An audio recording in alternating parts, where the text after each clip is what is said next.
Wow.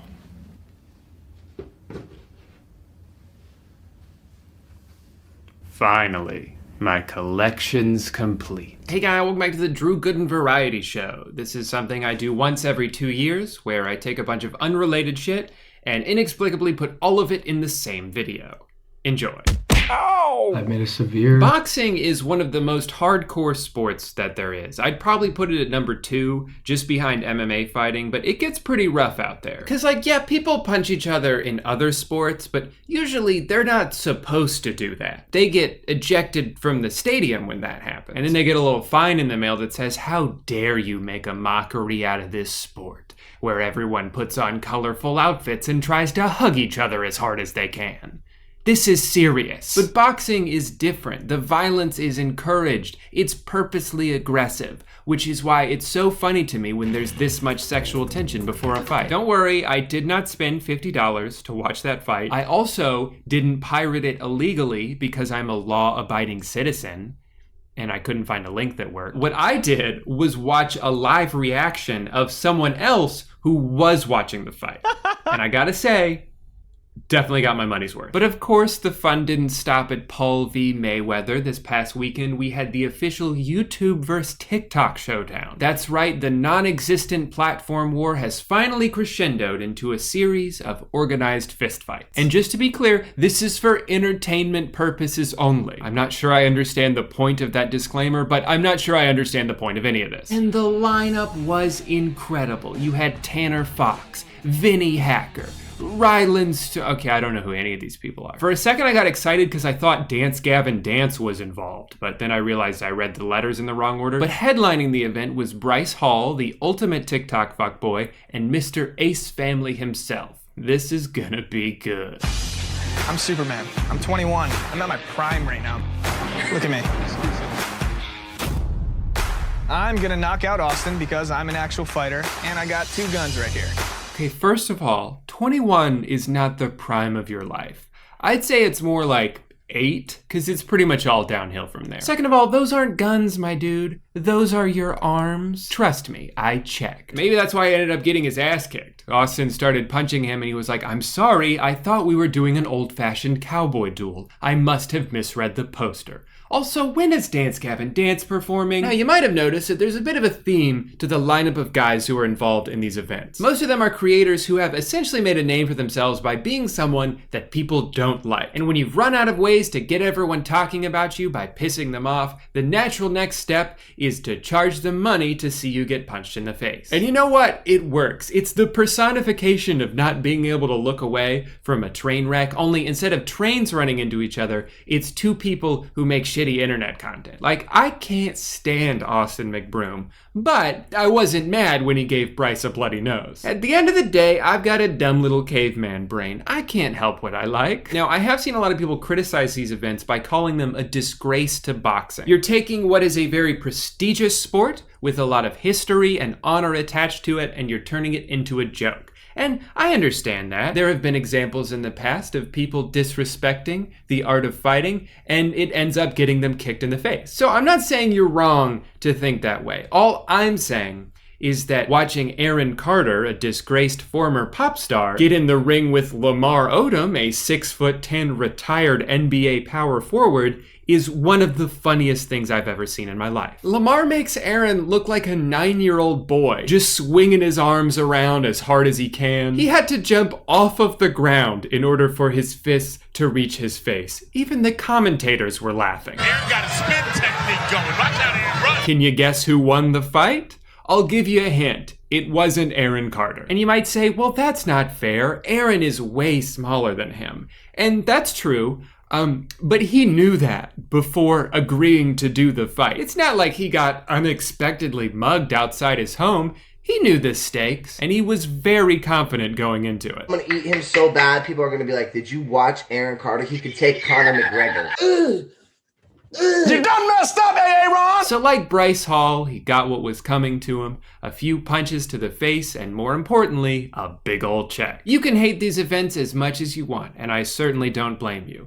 But this is not the end of YouTuber boxing, this is only the beginning.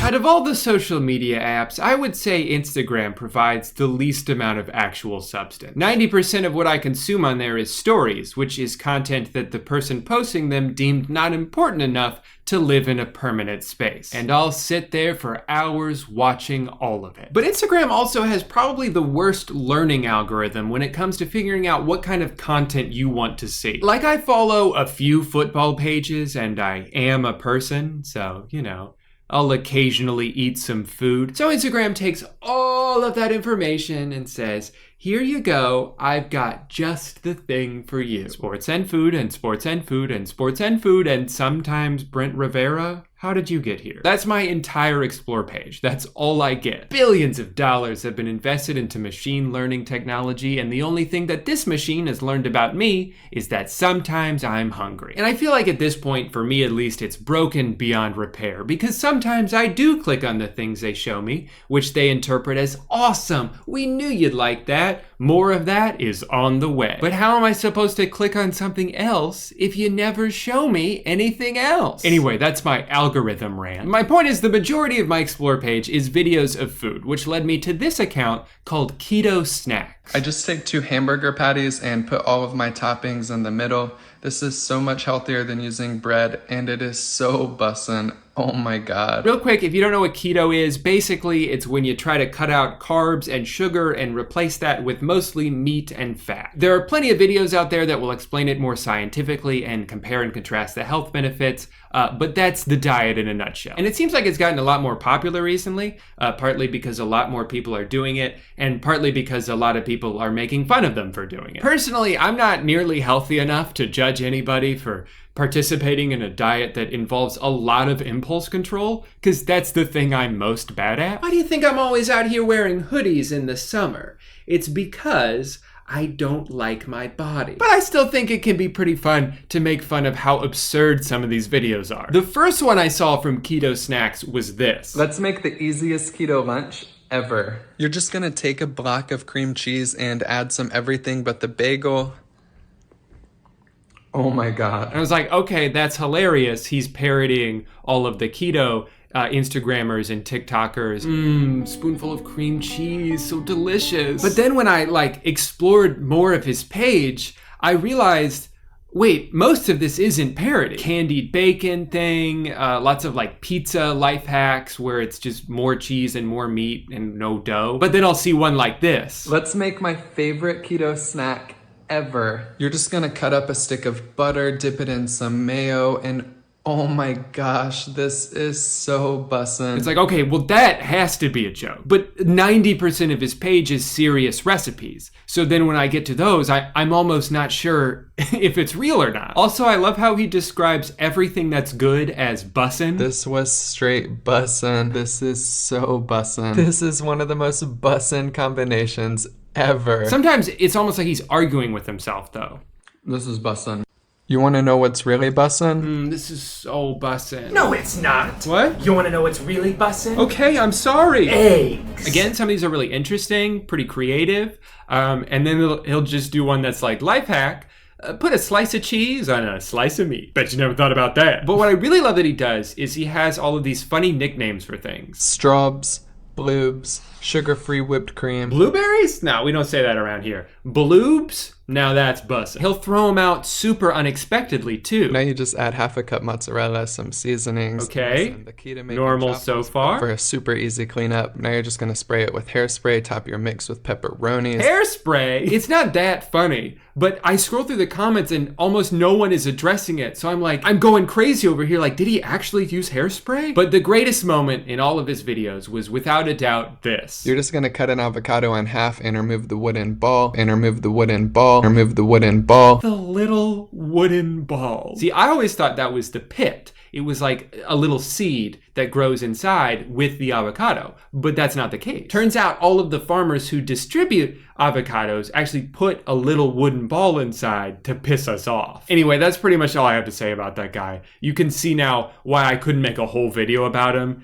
but I thought those were funny and wanted to share them with the class. You wanna know what's really bussin'? Finally, a few of you have been sending me a new BuzzFeed quiz that I'm really excited about. No, it's not what kind of garbage are you, or this BuzzFeed quiz about BuzzFeed quizzes. Both great options, but I've always thought, in this world, you're either a Danny Gonzalez or a Drew Gooden. And I think today is the day we find out which. Hi, Danny. Hi. How's it going? I decided to wear a hat today, and I was worried that I was going to be the only one wearing a hat today, but then it turns out you're wearing one too. So I couldn't help but notice that your hat is Chicago and your shirt says Nashville. So what the fuck? No, the C on my hat doesn't stand for Chicago. Oh, I thought It stands for country boy. Oh, okay. I know that your mentions have been blowing up with this BuzzFeed quiz. Yeah, actually, it's been really fun. I've gotten a lot of people saying that they've gotten me in the quiz, which makes me really happy. Yeah, and people have told me that they've gotten me, and that makes me angry. People have like a 50% chance of getting you in this quiz, but it still makes you mad because they're like jacking your style or something. Absolutely fuming. Okay, so this quiz is called In This World, You're Either a Danny Gonzalez or a Drew Gooden. I don't know if I really agree with that premise. That you're either one or the other, and there's no other possibilities? Yeah. Well, especially from my point of view, I don't want anyone to be me, so ideally everybody is Danny Gonzalez. And you know what? To be honest, I don't like feeling left out, so I would also prefer everyone to be me as well. See, we are different. Yeah, because you're not a country boy. Yeah, no, I'm a little bitch. Do you think that's going to be the first quiz, actually? In this world, you're either a country boy or a little bitch. Question number 1, choose some pants. Jeans or shorts? Right off the bat, this is a really tough question. Is it? Well, it just depends on the weather, right? Like, I feel like I wear jeans when it's cold out and shorts when it's hot. Sometimes I wear neither, like when I'm sleeping or in the shower. On what occasion? Is this a hot summer day or am I naked and wet?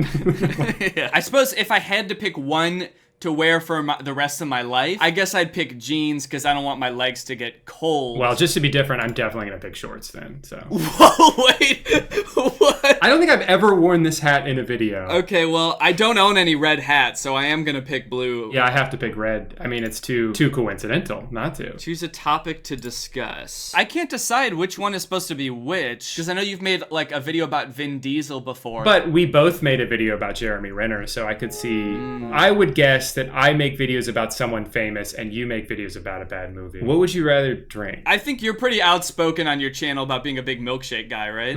I did make that 7-part series about my favorite milkshake flavors. I'm surprised one of these isn't LaCroix, though. You're sort of a famous LaCroix connoisseur. I wonder if the person who made this quiz doesn't know what LaCroix is, because some people don't know and they just see it in a can and think it's going to be soda. Because I've had a lot of people say, like, I tried LaCroix for the first time because you keep raving about it and it was disgusting. And it's like, well, yeah, obviously if you don't like sparkling water, you're not going to like LaCroix, but they think it's going to be like a tasty soda drink. Yeah, with like sugar in it and flavor, and it's just like licking the outside of a lime is kind of what LaCroix tastes like the first time. I guess milkshake, I don't know, I mean... You know what I'm kind of worried about? Like, all of these questions are just kind of random and don't have anything to do with either of us, and it just like randomly assigns you one of us at the end. Maybe this is like the default quiz questions when you make one, and they made the title and then accidentally clicked done. And it's like, oh, whoops. Choose a place you'd rather go for a date. I'm noticing a bit of a trend here, but I'm going to pick restaurant. Okay. But I feel like I'm picking all of the left answers and you're picking all of the right answers. I'm starting to notice that as well. These could all be based on location. You live in a colder state. I live in a warmer state. I wear shorts and I eat outdoors, and you wear jeans and eat indoors. And I wear blue cap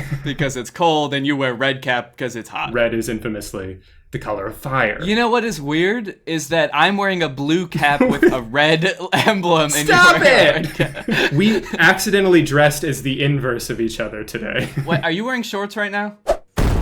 I feel like this quiz is simultaneously really nailing us and also not. Like, I'm not known for wearing jeans and you're known for wearing shorts, but we just happen to be wearing them today. I am suddenly terrified of this person's ability to see the future. Actually, I'm looking out the window. There's a guy with a laptop right outside, and looks like he's filling out the answers to this quiz as we're sitting here. No, I don't have that for me. I do see someone looking at me with binoculars and jerking off, but that's probably unrelated. Okay, this one, I guess I could see the logic in. Would you rather sing or dance? dance. You are known for your music, you sing. I was just watching again our video about the principal's office, and I did dance on you. And I was singing during that too. I was like, yeah! I mean, I get that I have a young face a lot too, so maybe the fact that it's a child singing has something to do with it. Yeah. Are you a child singing or a grown-up dancing? And then last question, which emoji are you? Apple or apple? You're reading they're crediting Apple for the No, I think emojis. they think that each of these emojis are apples. I could see the one on the right being a tree with apples in it. Maybe those aren't ornaments, those are apples hanging from the tree. And this one is sort of like a wave of apple juice. Yeah. The Christmas one makes sense because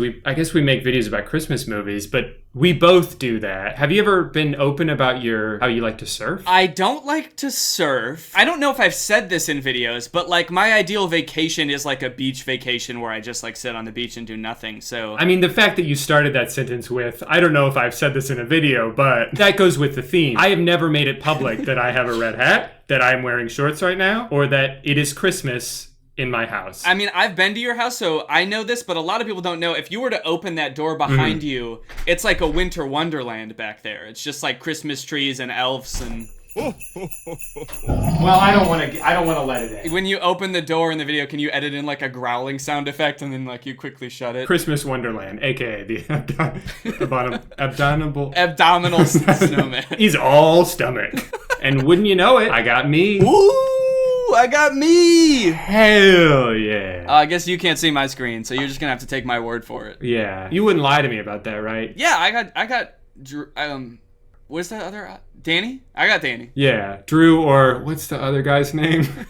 You're extremely hardworking. Thank you, but not true. And also, I'm dreaming of the day when the commentary genre will be all mine. All mine. You're more Danny. You're a person of many talents, and you're constantly raising the bar. Oh. So it didn't really say anything like that on yours. I guess you're hardworking. You definitely try. Yeah, I try my darndest. You're always down to watch a knockoff movie and sip a limoncello LaCroix. Okay, I think that goes with your theory of they thought LaCroix was a soda. You're dreaming of the day when people don't think you're the roadwork guy from the roadwork Vine. Any random person that filled this out who's just a fan of us two is also dreaming of the day that people won't think they're the roadwork guy. Imagine taking this quiz without knowing who either of us are. I did notice at the bottom, BuzzFeed quizzes have a what do you think? So most people are like, cute, LOL, but a few people are like, what the fuck? I assume some people have no idea who we are, filled it out regardless, and then they're like, I am not dreaming of the day when the commentary genre will be all mine. A couple people, had their hearts broken by this quiz. No. I got Danny, but I've always seen myself as having Drew qualities. So that person was definitely heartbroken. Oh, man. Well, I mean, I think it pretty succinctly showed the differences between us. I mean, you're a jeans guy, I'm a shorts guy. Wait. And your name's Drew, my last name's Gonzalez. I'm drinking a milkshake, but I'm drinking a soda. And I'm a country boy. Alright guys, thanks for watching. I'll see you guys next time with another really interesting video where I fall in a vat of toxic sludge, and when I come out, I have a horrible medical condition, and the rest of my life is ruined. This video is over now. That's so sad. I should say something else.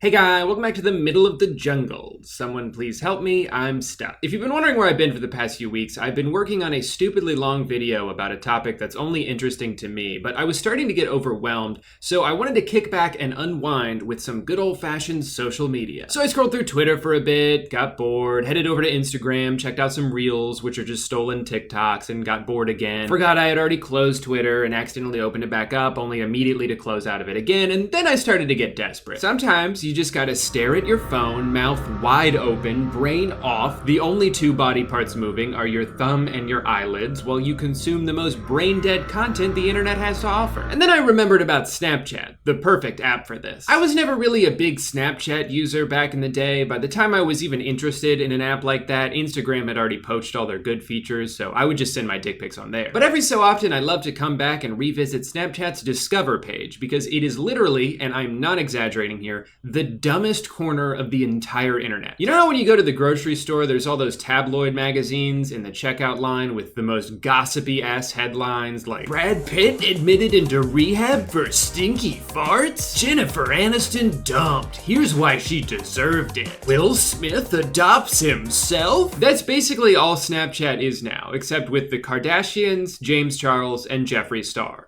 And also the Dobre brothers dressing up as Jeffree Star. It's never anything interesting or that's even remotely a big deal. It'll just be like, Charlie D'Amelio messed up big time. And then you click on it expecting even the smallest amount of interesting drama, and they're like, well, actually what she did wasn't that bad, and no one's even upset about it, but we did find one tweet of a guy being mad at her. Way to go, Charlie. I love when they do this. Courtney's IG pic made Travis flirty.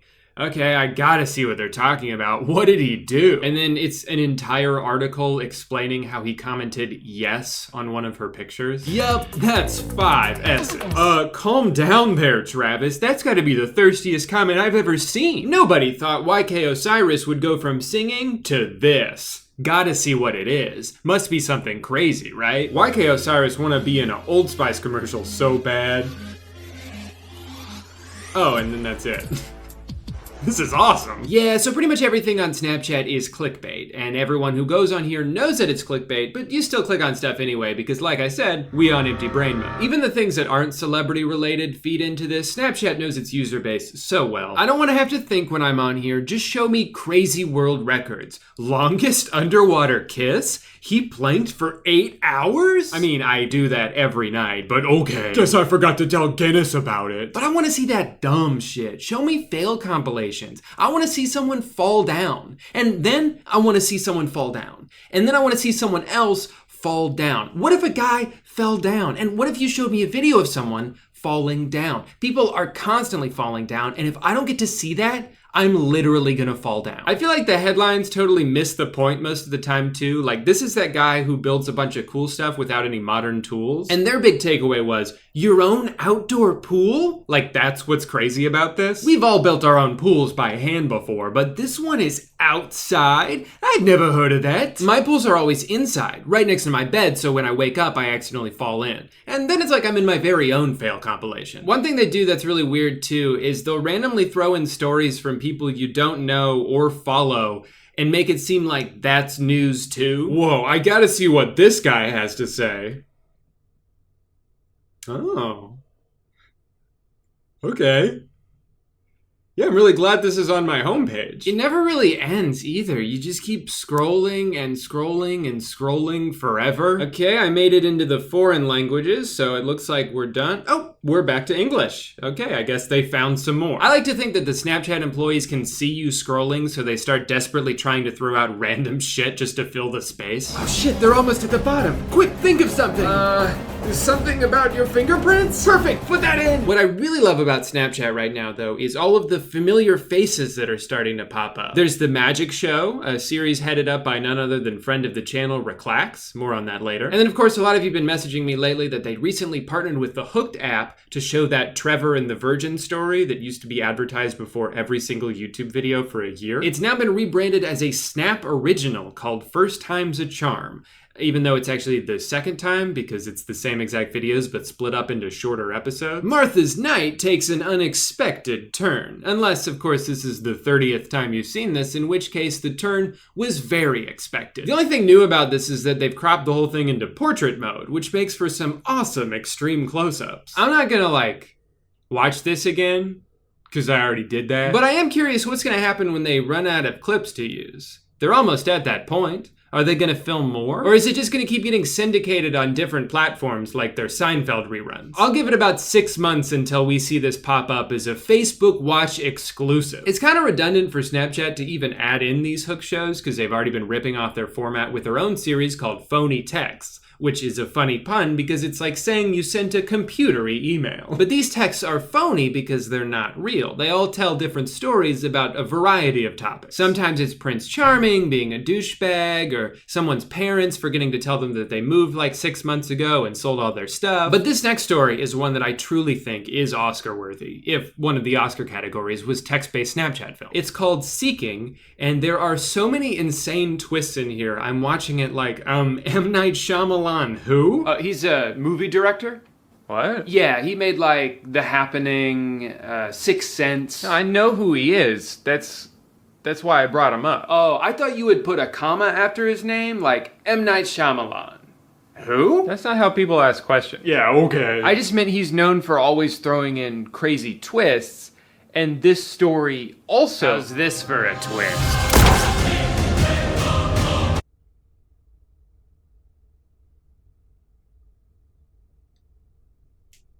I guess I should probably take it from here. So the story starts off with this girl being like, you hickied me. How dare you? And they're flirting back and forth. The whole thing's pretty steamy, which is probably why I got a notification that my heart rate spiked. She catches him in a lie here by pointing out his location, which is important to remember for the future. So file that away.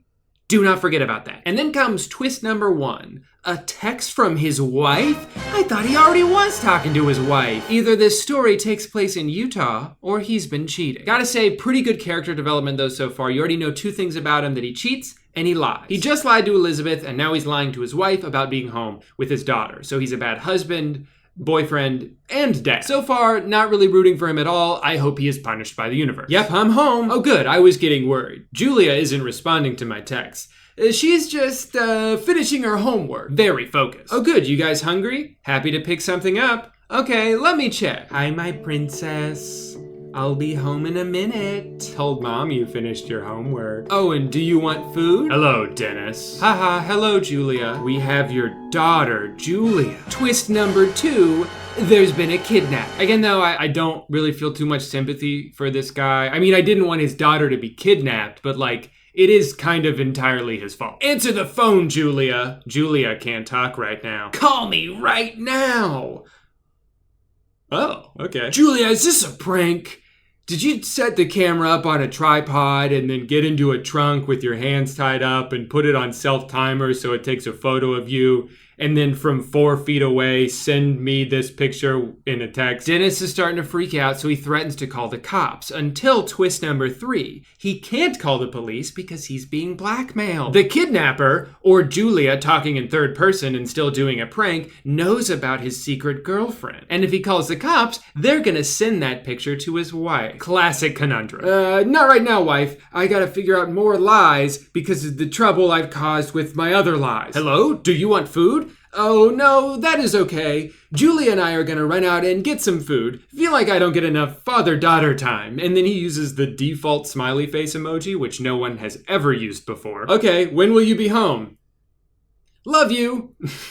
He's nailing this. So then Dennis finds out the terms of the blackmail. $10,000 by 6 p.m. or the daughter gets it. Elizabeth has no idea that any of this is happening, so she's still trying to flirt. But this is where that location feature from earlier comes back. Did you file that away like I told you to?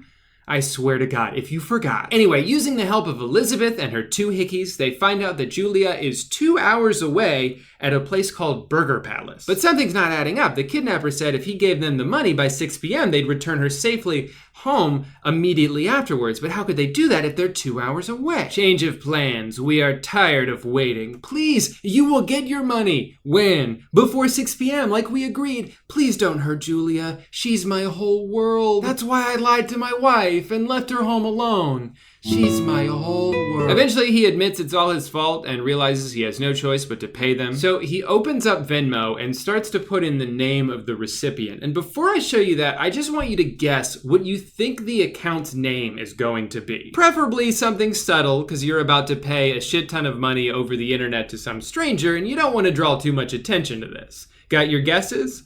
If you guessed 10,000 for Julia, you were right. I like picturing the kidnapper having to set up a new Venmo account while all of this is happening. Damn it, I already used that email. Hello? I guess I can use my business account. Now, what's a good password? But then, just when Dennis is about to send $10,000 to the account 10,000 for Julia with a note that says Julia, he gets a voicemail from his wife. Are you guys ready to hear this voicemail? I know for a fact that you're not, but I'm still gonna play it anyway. Hi, honey. Where are you? I'm getting worried. Why aren't you responding? Please call me back. Welcome to Burger Palace. May I take your order? Okay, I gotta go. Call me back. And that's the biggest twist of them all. The wife kidnapped the daughter herself. She's been in on it the whole time. I gotta say, that's the most on-the-nose reveal I've ever heard in my life. Julia's at some place called Burger Palace. That's weird. Honey, is everything okay? Where is our girl? Hi, welcome to Burger Palace. I got to go. The only thing more on the nose than that would have been if she was leaving the voicemail and you heard the daughter in the background like, Mommy, are you done with your blackmail yet? So Dennis, who is for some reason the protagonist in this, starts piecing together the details and figures out what's going on. Pay now or she dies. Do it. Kill her. What? This is your last chance. Stop this. I know this is my wife. I know you are at Burger Palace. I heard on your voicemail. Man, they are really spelling this out for us. And then Detective Dennis, now relieved he won't have to deal with the consequences of his actions, tries to turn the tables on her. Why are you doing this? I am taking our daughter, whether you pay or not. We're starting a new life. Is that why you kidnapped her? So you could get all our money and run away? I'm doing what's best for Julia. What? I love you both so much. We are a family. Just because I lied to you and cheated on you and lied to our daughter and abandoned our daughter and told you to kill our daughter doesn't mean we're not a perfect, loving family. You destroyed our family when you slept with Elizabeth. Oh. How long have you known? What, is this a surprise to him? What did he think was her motive for pulling this stunt? She's just feeling kind of silly today. So she's like, no, you can't fix this. You can't apologize. Send me the money anyway, because you made me feel worthless and I want you to see how it feels. When you have nothing, I will consider coming back. Okay, I will send the money. You will? If I lose my daughter, then I've already lost everything. You can have it all. And then the mad lad actually does it. He sends her $10,000. He gets a voicemail from her where Julia kind of sounds like she really has been kidnapped. Hi, Daddy. I love you, and I miss you so much. Again, I don't know how he's the good guy here. All he did was ruin everything constantly. But that's it.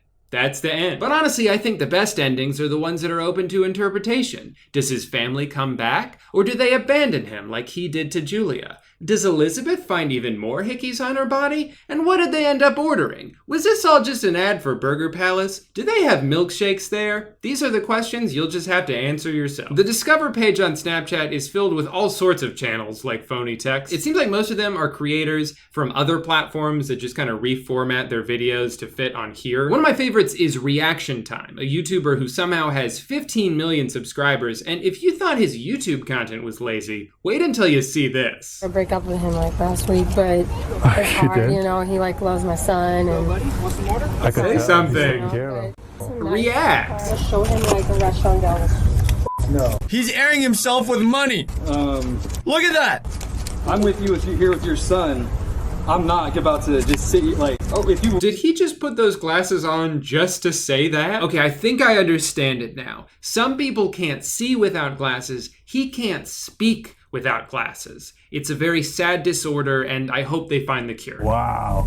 Sorry to see that, bro. She's a gold digger. And that's gonna wrap it up. Thank you for watching, and I'll see you next time with more episodes of Reaction Time. Peace out. That's gonna do it, guys. Thank you so much for watching. I'm sorry that I forgot to make even one remotely interesting observation during the entire video, but maybe episode 42, I'll think of something. But the most notorious Snapchat channel right now is the one I mentioned earlier, The Magic Show. If you like to watch nothing happen, you're gonna love this. I don't even know what, the thesis of this show is. It's on season 2 now, and the first season was at least kind of magic related. It was a lot of Rick Lack's life hacks, or life lacks for short, but at the very least you could say that there was some sleight of hand involved sometime. Mostly it was all the fake bullshit that I made a video about already, but at least they had a theme. In season 2, I don't know what the fuck is happening anymore. I don't think these people know what the word magic means. It's mostly just pranks that I've already seen other people do before. Funny eyebrow pranks,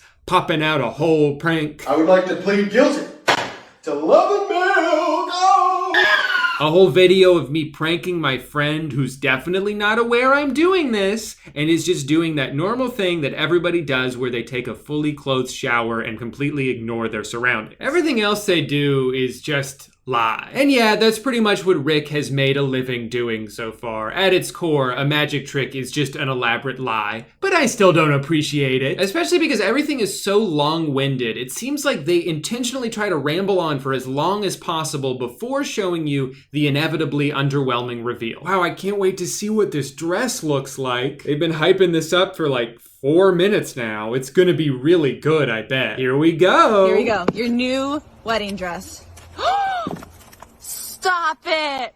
This is so cool! Isn't it amazing? It just looks dirty. Because of the smoke bomb and like air, you know, like is the way air moves. Yeah. Like air has like a really flowy. So cool. That's true. Air is so flowy. The worst thing they do though, and frankly all of them should be put in jail for this, is these nasty cooking life hacks. They throw all these disgusting ingredients together as like this 5-minute family meal. This is gonna save you so much time. Listen, I'm a busy mom just like y'all. So I'm gonna let you in on my secret pasta recipe, where I pour uncooked SpaghettiOs into a pie crust and then cover it with cheese and bread. Just a small dash of milk, just enough to get it kind of juicy.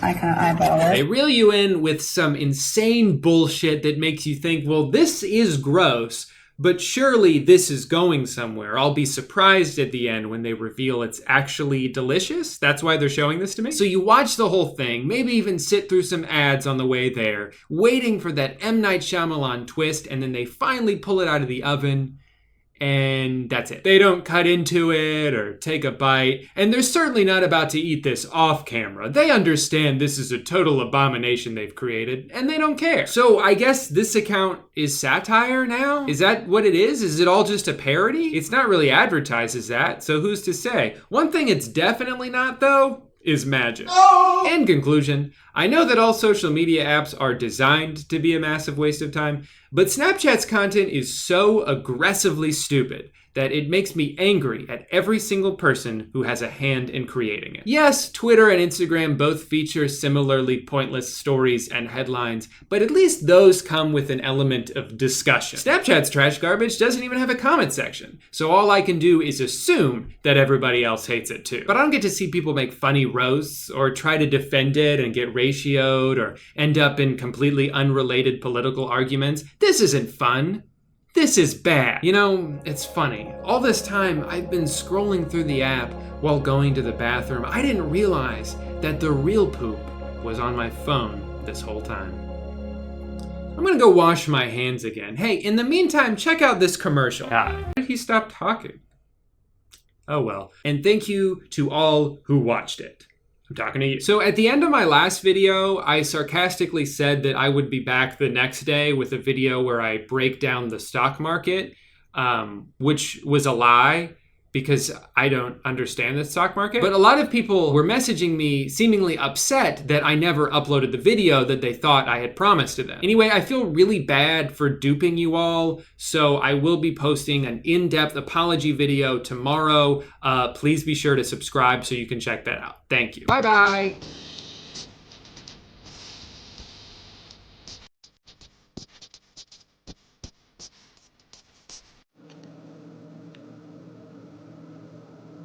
Hey guys, welcome back to the present. Unless, of course, you're watching this in the future, in which case, welcome to the past. So, Christmas is in 329 days. What better time to make a video about it? I'm sorry, I racked my brain trying to come up with a different topic for this. I saw a lot of you guys asking me to make a video about the Hype House show on Netflix, so I turned it on and then blacked out after about 4 seconds and woke up in my bathtub covered in sweat. I thought about doing one about Elmo's beef with that rock, but that would have been like a minute long. I thought about coming on here and admitting that I don't care what clothes the green M&M is wearing, I still want to have sex with it. But then I thought about it some more and I realized that a lot of people had to reschedule Christmas activities this year because there was this mysterious virus going around. I don't know if you've heard of it. So if you're anything like me, you had to do all that stuff in the middle of January, sort of a Christmas 2.0, if you will. So think of that as what this video is, a second chance at Christmas, which I would like to copyright because that's a great title for a Hallmark movie. Never mind, I just Googled it. Apparently there's like 4 of those. Anyway, the movies I'm going to be talking about today are called No Sleep Till Christmas and Holly's Holiday. The two things these films have in common is that the plots are ridiculous, and they're also not really Christmas movies in spite of how they're marketed. They just take place in December. But I digress. Let's start with No Sleep Till Christmas. This movie made me so angry that by the end, Amanda and I were practically screaming at our television. Without spoiling too much, because I want you to discover the madness as I did, one of the main characters gets completely fucked over despite doing nothing wrong, and then the movie ends. And then to make it even worse, the reviews are mostly positive. People love it. This person watched it 3 times. This person liked it, but then watched it again and didn't like it, which is kind of a weird way to judge a movie, but go off, sis. Another thing real quick, when we first started watching this, I saw in the opening credits that 2 people had the same last name, so I assumed, oh, that must be her brother. And I continued to think that they were siblings until a little too far into the movie. They're married, so probably not brother and sister. Hey, speaking of getting married, this movie is about Lizzie, whose wedding is coming up in about 6 weeks, which means it's time to start planning. Look, I'm no wedding expert. I've only been married once, but that is too late to start planning. Oh shit, babe, our wedding's tomorrow. Should we start inviting people? And even though Lizzie is an expert event planner, we're supposed to be one of Chicago's leading event planning companies. I know. She has no ideas for the wedding, and she is so stressed out about it, she can't sleep. She's tried everything, reading books, throwing books on the ground, counting sheep. 1,000 sheep. But even after this hilarious insomnia montage, nothing's working. It's important to point out, her fiance Josh is extremely loving and supportive. He stays up with her, he takes her to a sleep clinic, he sends her flowers at work. Really, he's an all-around great guy who's got his shit together and loves Lizzie, which is why it's confusing when the movie seemingly introduces another love interest. Unlike Josh, Billy is a lazy, unambitious alcoholic who is currently burning a turkey, stepping on a pie, and getting dumped. I don't think this is working. Oh, this guy sucks. Sure wouldn't make any sense if the main character ended up choosing him over Josh. I wonder if she will. Side note, have you ever noticed how often in movies someone burns a turkey on Thanksgiving? No offense to anyone who's done that before, but to me, this seems practically impossible unless you accidentally set the oven to like 900 degrees. It takes so long to cook one that usually by the time it's halfway done, I'm finished with all the other sides. Everyone is starving and now pretty much only waiting on the turkey, so we're essentially huddled around the oven hoping if we stare at it hard enough, the top will turn brown. How do people burn turkeys? I don't get it. Anyway, we learn that this guy can't sleep either, so I guess that similarity will eventually become the cornerstone of their relationship. Yeah, man, you just need to learn how to sleep. If I don't get any sleep, it's gonna ruin everything. Not even Super Mega Baseball can knock this guy out. So he goes for a run while she goes for a drive, which is an unbelievably dangerous thing to do while sleep deprived, especially when the goal is to fall asleep. I mean, that seemed inevitable. Hey, wait a minute. That's not Billy. Unfortunately, they both survived the accident, so she had to take him to the hospital where they bicker in the parking lot before falling asleep? Did I just sleep? I can't believe I actually slept. This is life-changing. Now she has ideas for the wedding, and he's able to dodge this glass. What the? But sure enough, nighttime rolls around and they can't fall asleep. They need each other. How romantic isn't the right word. Bizarre. I was gonna say bizarre. So she meets back up with him, and this is where the movie starts abusing the hell out of the slept together joke. In the car, the night we slept together? But not like that. So he'd become something of a sleep prostitute for her, in that she pays him money to, you know. Will you please try to sleep with me again? But not like that. And even if it works now, what happens after you're married? Are you just gonna keep sleeping with this other guy? No, sir, it's not like that. So every night she sneaks out, meets up with the guy she hit with her car, so they can sleep in the same hotel bed together. That's right. In addition to paying him money, she's also spending hundreds of dollars a night on a hotel room. In typical rom-com fashion, you see them act progressively flirtier with each other, only in this movie, it's weird as fuck because she's literally engaged, and we're supposed to be rooting for this? How about figure something else out? Are you sure this isn't getting out of hand? What are you talking about? We're just sleeping together. Oh my God. No, it's not like that. Then there's the boner scene. And this one. Can you sit on Uncle Billy's lap? Please don't do that. Please don't sit on his lap for several minutes. You might be wondering where her fiance is in all of this. At least she told him about it, right? No, it's a secret. He's just working at the hospital, saving up money for their wedding. Sometimes he works overnight, which is great for Lizzie because she doesn't have to come up with a lie. And you can see how this movie doesn't really work as a typical rom-com because as they continue to go through the motions, I'm just wincing the whole time. I'm waiting for, at the very least, Josh to fuck up in some major way that warrants this monumental backstabbing. But as far as I can tell, the only flaw he has is that his mom is kind of overbearing. So I don't know, talk about it. Also, a lot of it is her fault. She overslept one day and ended up in jail. She's distracted because she's thinking about Billy. Oh, yeah. This woman is a villain. Why is she the main character? Another example, while her trusting fiance sits at home working on their wedding playlist, she goes out to her bachelorette party and decides, hey, we're all drunk. Let's go to Billy's bar. Oh. Are they gonna do a romantic karaoke duet now? Yes. Bells were ringing out. Of course they are. I built my dreams around you. They're falling in love. Just fucking tell Josh already so you can quit wasting his time. Oh, you're jealous that Billy's back with his ex now? You don't get to be. As the saying goes, you can't have your cake and cheat on your fiance. So, who's responsible for this new Billy then? Did you meet someone or? He's sleeping with someone, but he's not seeing her. Okay. Well, it sounds really bad when you put it like that. I feel much better about sleeping with you now that you're seeing somebody else. But not like that. As you can imagine, when Josh finally finds out, he is pissed. Billy makes me sleep. What? But he's so willing to understand what's going on that he offers to bring them to a sleep clinic to prove that they can fall asleep next to each other and they're not actually just making sweet, sweet hotel love every night. Lazy slob. I know. I'm sorry for all of this. Yeah, definitely apologize to him, not the guy you're marrying in 4 days. Turn the lights down low. I can feel you breathing slow. I think that should prove that you're not fucking. Just sing flirtily to each other while he watches from the other room. Well, they're asleep. Merry Christmas. Well, I guess it is a Christmas movie. He even got her a Christmas gift. A pillow with a photo of them. Josh is gonna love having that right on the bed. Oh boy. Everyone's in town for the wedding. That's a whole lot of people whose time would have been severely wasted were things to take an unexpected turn. Honor and protect him as long as you both shall live. Lizzie. Oh, okay, now she can fall asleep in front of her fiance. As long as it's at her wedding while standing up. What do you mean you haven't been sleeping well? I thought you've been sleeping fine. Josh, please, not now. Not now, Josh. We wouldn't want you to make a scene, Josh. I guess the honest answer is no.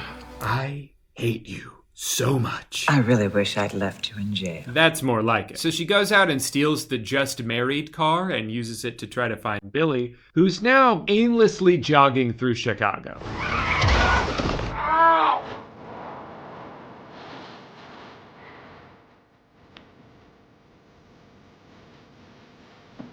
Oh, a happy ending. No. I'm so horrible. You know, maybe if he cheated on her or lied to her over and over again, or, you know, did the things that she did to him, then maybe we wouldn't be so resentful towards the two main characters. I don't know. Just a thought. Doesn't matter. I'm clearly taking this too seriously. As a wise woman once said, it only a movie. He said it. He said the thing. I remember that from the last video. Up next is another Mar Vista classic, Holly's Holiday. Believe it or not, the most uncomfortable part of this movie is not even that it's about mannequins coming to life and getting humans to fall in love with them, but rather this weird incel behavior that's both encouraged and rewarded by one of the male leads. But I'm getting ahead of myself. This is the first line of the movie, and I think it sets the tone for everything we're about to see. There's only a few more weeks till Christmas and there's still no snow. Sad. Sad. Always have your characters say the emotion they're feeling. That's effective dialogue. Much like in the last movie, a large portion of the plot is based around the main characters having to do something that should have been taken care of months ago. Holly's a graphic designer, and she and her team have to work up until Christmas Eve to finish an ad campaign that's supposed to go live on Christmas. I will not stand for this plot device. First of all, that design would have been done in like September. Second of all, why is the ad campaign starting on Christmas? Is that when everyone does their holiday shopping? The day they're supposed to already have the gift? Shut up, Hollywood. You don't know shit about the real world. I guess I shouldn't complain. I mean, I kind of have the perfect life. The only thing I don't have is Tim. Everyone in this movie is so horny for mannequins. Have you ever looked at a mannequin and thought, oh, if only I could date you? The things I would do to that hunk of plastic. Come to with me tonight, and you'll see a whole room full of walking, talking mannequins. Great. If you're looking to meet him, tonight's your chance. Don't worry, you'll meet guys like this tonight at Club Oov. Oov? What's Oov? New York's hottest club is So Holly and her coworker Milo are working on this ad campaign, and he's really pushing for something different from the norm. Showing love in all the traditional Unexpected ways. places. All right. The love that I know, it's flawed. Instead of two people kissing in front of a Christmas tree, what if they were screaming at each other at a macaroni grill? That's real love, Holly. That's what sells diamonds. And I'm all for out-of-the-box thinking, but no. Just take a picture of a ring and go home. We're selling them these unattainable, unrealistic lies. Yeah. That's what a marketing department does. Really, this dialogue is just here to plant the seeds that while you're out there chasing perfection, there's a perfectly good guy standing right here. And I think that if you look hard enough, that you can find the sweetness and the beauty. Sure, maybe my body has a few too many orifices for your liking, but that's not always a bad thing. Hey.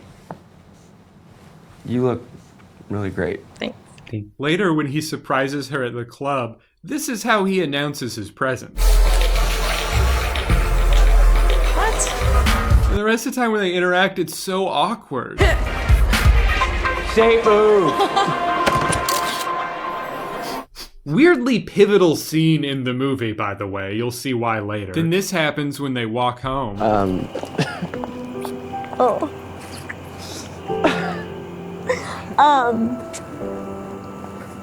Yeah. I should go. Yeah, okay. Excuse me. Do I go around? I should. I wish I could do that to you. What? Nothing. The next day, she trips over some carolers, falls on her face, and wakes up to a real-life Prince Charming. And just like the season 4 runner-up of American Idol, his name is Bo. I'm Bo. And he's the perfect guy. Handsome, charitable, causes scenes in restaurants, tall. He even has an awesome apartment. If you're gay, you can just tell me. It's fine. We can be friends. I'm not gay. And I'd rather not just be friends. Could not have said that in a creepier way. Would you look at that? Our lips fit perfectly together. Seems like you're missing a lot of red flags here, Holly. Maybe the guy who only wears V-necks isn't as bad as I thought. Come on, is he trying to look like Shaggy? So Milo is clearly being set up as the guy who's really the one for her. He may not have perfect face, but they're still meant for each other. She just, hasn't figured it out yet. You know what? Don't worry about it. You probably wouldn't have liked the art show that much anyway. Actually, I'm not sure if you know what I like. I think I know what you like. Yeah, I think I know you better than you know you, Holly. We've been working together for a couple months now, and you've only been you your entire life. She just seems pretty wrapped up in a guy that she just met. She's not texting me back in a timely fashion. Well, maybe I'm just a little too complicated for you. Is he right about Bo having some underlying baggage? Yeah. But that's just because he's a mannequin come to life. Lucky guess, Milo. You're blind to the fact that something better, dare I say, perfect. It could be standing right in front of you. Seems like any woman who doesn't want to date this guy is really missing out. What? Can I have a bagel? Yeah. Anyway, Bo's cracks start to show, and not the one crack I'd actually like to see. He's a little too neat, and he keeps giving toasts for some reason, and he brought his parents to her house without telling her, and he dresses like Jake from State Farm. He even actively sabotages her career by canceling a photo shoot last minute. Really, he doesn't have any redeeming qualities other than being conventionally attractive. It's kind of weird that she even puts up with his strange bullshit for so long, but I guess that's the point, that we overrate hotness as a society where we live. Hands. Freezing. Let me warm them up.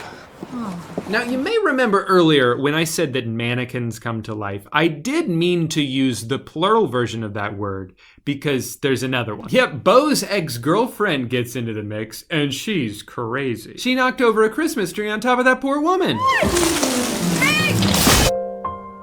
This is a disaster. At least Holly still has Milo to psychoanalyze her. The real you is so much more interesting than you think. You're just so wrapped up in what everybody else thinks you don't notice. He gets to come out of this situation as the hero in kind of a hilarious way. Think you can make something work? I always do, don't I? He's like, don't worry. I know the two mannequins screwed up the shoot, but I'll pull something together. I'll fix it. And then Holly and Dina are blown away by what he's able to accomplish. He sent over mock-ups from the shoot. Oh, check that out. Oh, that Milo's a miracle worker. Wow. He photoshopped the name of the diamond company on top of the picture? That must have taken him not that long, probably. Which we know it didn't because only like 20 minutes has passed. I'm amazing, actually. So Holly goes ahead and breaks things off with the human sex doll. Do you know how many times I've stubbed my toe on my couch since you moved it? And now Milo has a chance. Go kiss her, Milo. Come on. I like to kiss. Milo!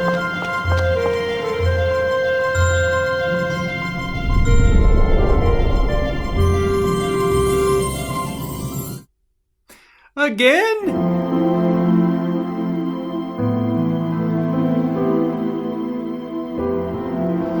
I kissed you in your sleep. Where am I? In the hospital. You fell on your way to work a couple days ago and you whacked your head on the sidewalk. A couple days ago? Wait, what? So none of that actually happened? Yeah. I would just like to point out that she goes into a coma here, 20 minutes into the movie. Then a bunch of dream bullshit happens and she wakes up 56 minutes later. That's basically the whole movie. Side note, is it like a rule that if you get knocked unconscious, you have to get knocked unconscious again in whatever dream you're having in order to be sent back? It's a good thing she's so clumsy, otherwise she might have been stuck in there forever. You are more than welcome to stay again tonight, Mr. Maddox. Mr. Maddox? Yes, dear? You stayed with me? Yes, of course I did, sweetheart. All right. I told them that we were married so they would let me stay. Oh, while she was sleeping, he got to roleplay as her husband. Is that not weird? Yeah. All right, but you ready for this, guys? You ready for the big reveal? They have worked the entire movie towards coming up with the photo for this ad campaign. And finally, after deleting what they did while she was asleep, Holly finds the perfect one. What? What picture is this? Oh, that's our hands. It's us. The accidental photo from earlier that he made his desktop background. So let me get this straight. They're just co-workers. They've known each other for a couple months. They're not boyfriend and girlfriend. They don't date. He accidentally took a photo of them touching hands. She found out that he made that his desktop background, and she's not like, that's kind of creepy. Instead, she just makes out with his forehead. Whatever. That's not even the best part. Look what she does to it.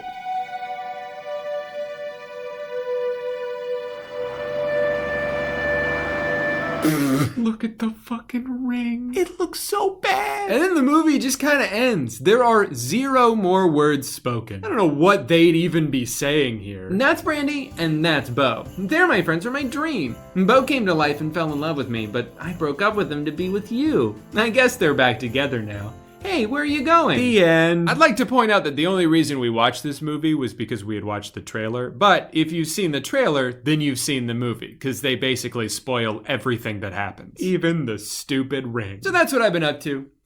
Just watching Christmas movies. Oh my God, tomorrow is February. I am very appreciative of the fact that you sat through an entire video about such a non-topical topic. The only thing I can guarantee on this channel is that whatever you think I'm gonna make a video about, I probably won't. I guess that makes me different? I guess that makes me not like the other guys.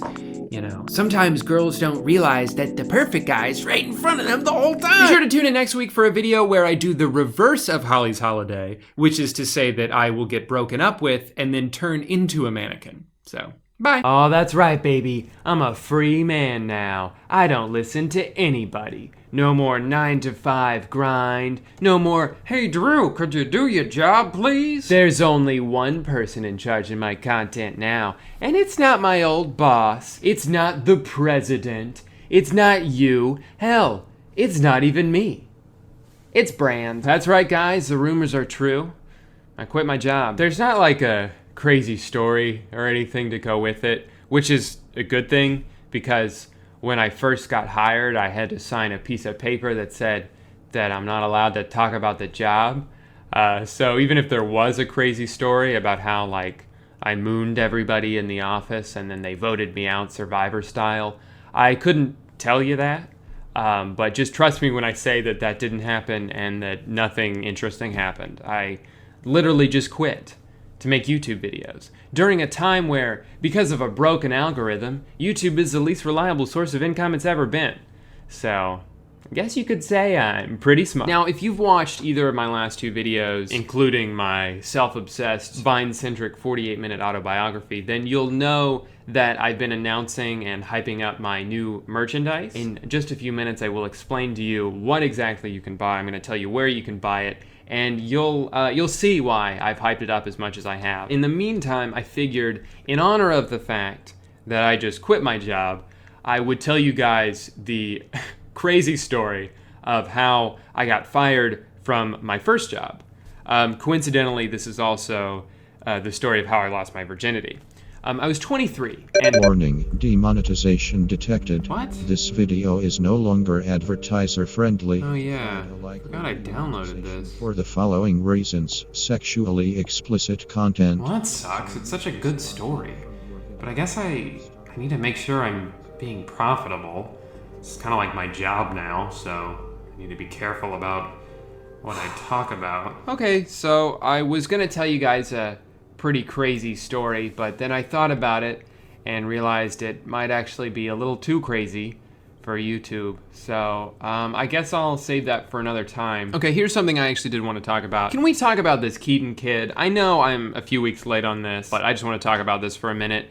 The internet is so predictable at this point. Remember that guy who wore the big red sweater at last year's presidential debate? And he was just like really concerned with like energy policies. What was his name? Ken Bone. Everybody loved that guy.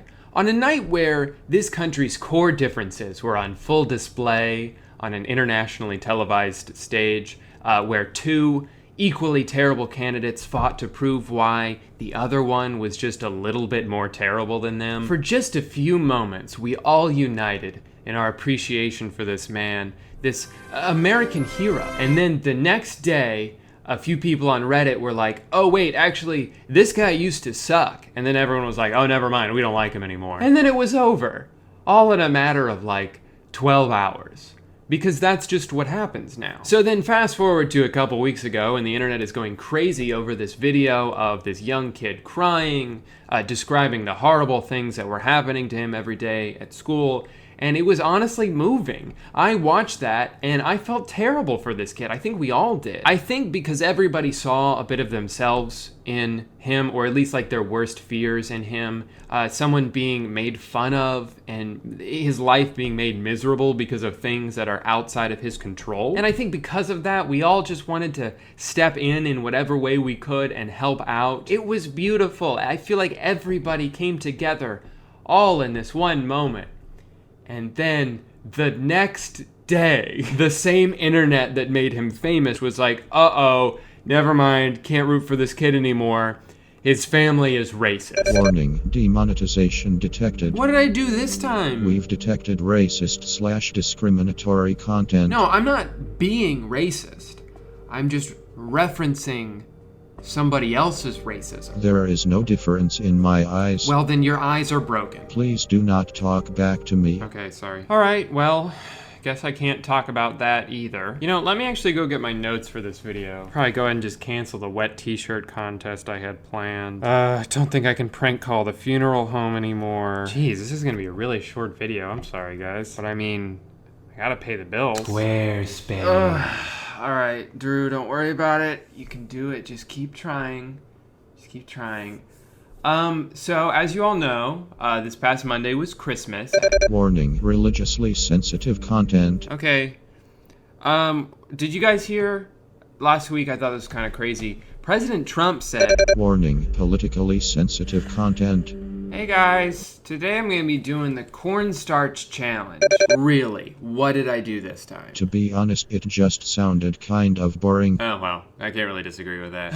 Alright, this is something I never thought I would say, but I guess I could try vlogging. Hey guys, so I'm outside now and I don't like it. Demonetization detected. Alright guys, I guess I'm just gonna go ahead and do a fucking makeup tutorial, because that apparently is what this channel is now. Just a dude wearing drag. Transgenderism. That's just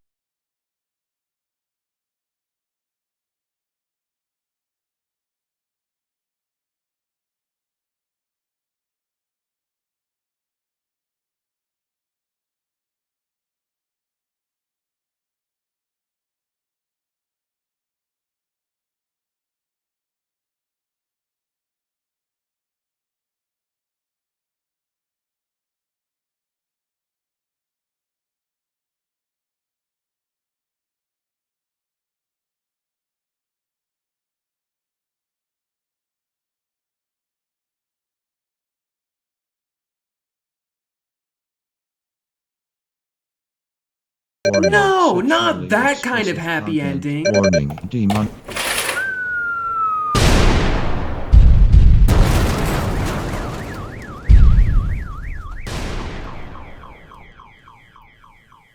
Now guys, I have a bit of a confession to make. I'm not really that smart. I know, it sounds crazy, but go ahead and pick that jaw up off the floor, because it's true. I'm kind of an idiot. I like to pretend that I know a whole lot of stuff about a whole lot of stuff, but when it comes to most stuff, I don't know anything. Now guys, I don't want to jinx it, but I think I made it through an entire video without saying anything that'll get me demonetized. But then again, if I'm selling merch and doing a brand deal, I don't need to worry about being advertiser friendly. If my merch sells like I expect it to, I'm gonna be a millionaire by the end of the month. And then I don't have to worry about avoiding sensitive subjects at all. I can just make whatever content I want. I think it's time I finished telling you guys that story. The one about how I got fired from my job and also lost my virginity. So, a few months ago, I was working at my first job, and things were going great. Until one day, my boss fired me. I was so upset I went home and lost my virginity. The end. Wow, that's a great story, and I tell it so well. Thanks for watching, everybody.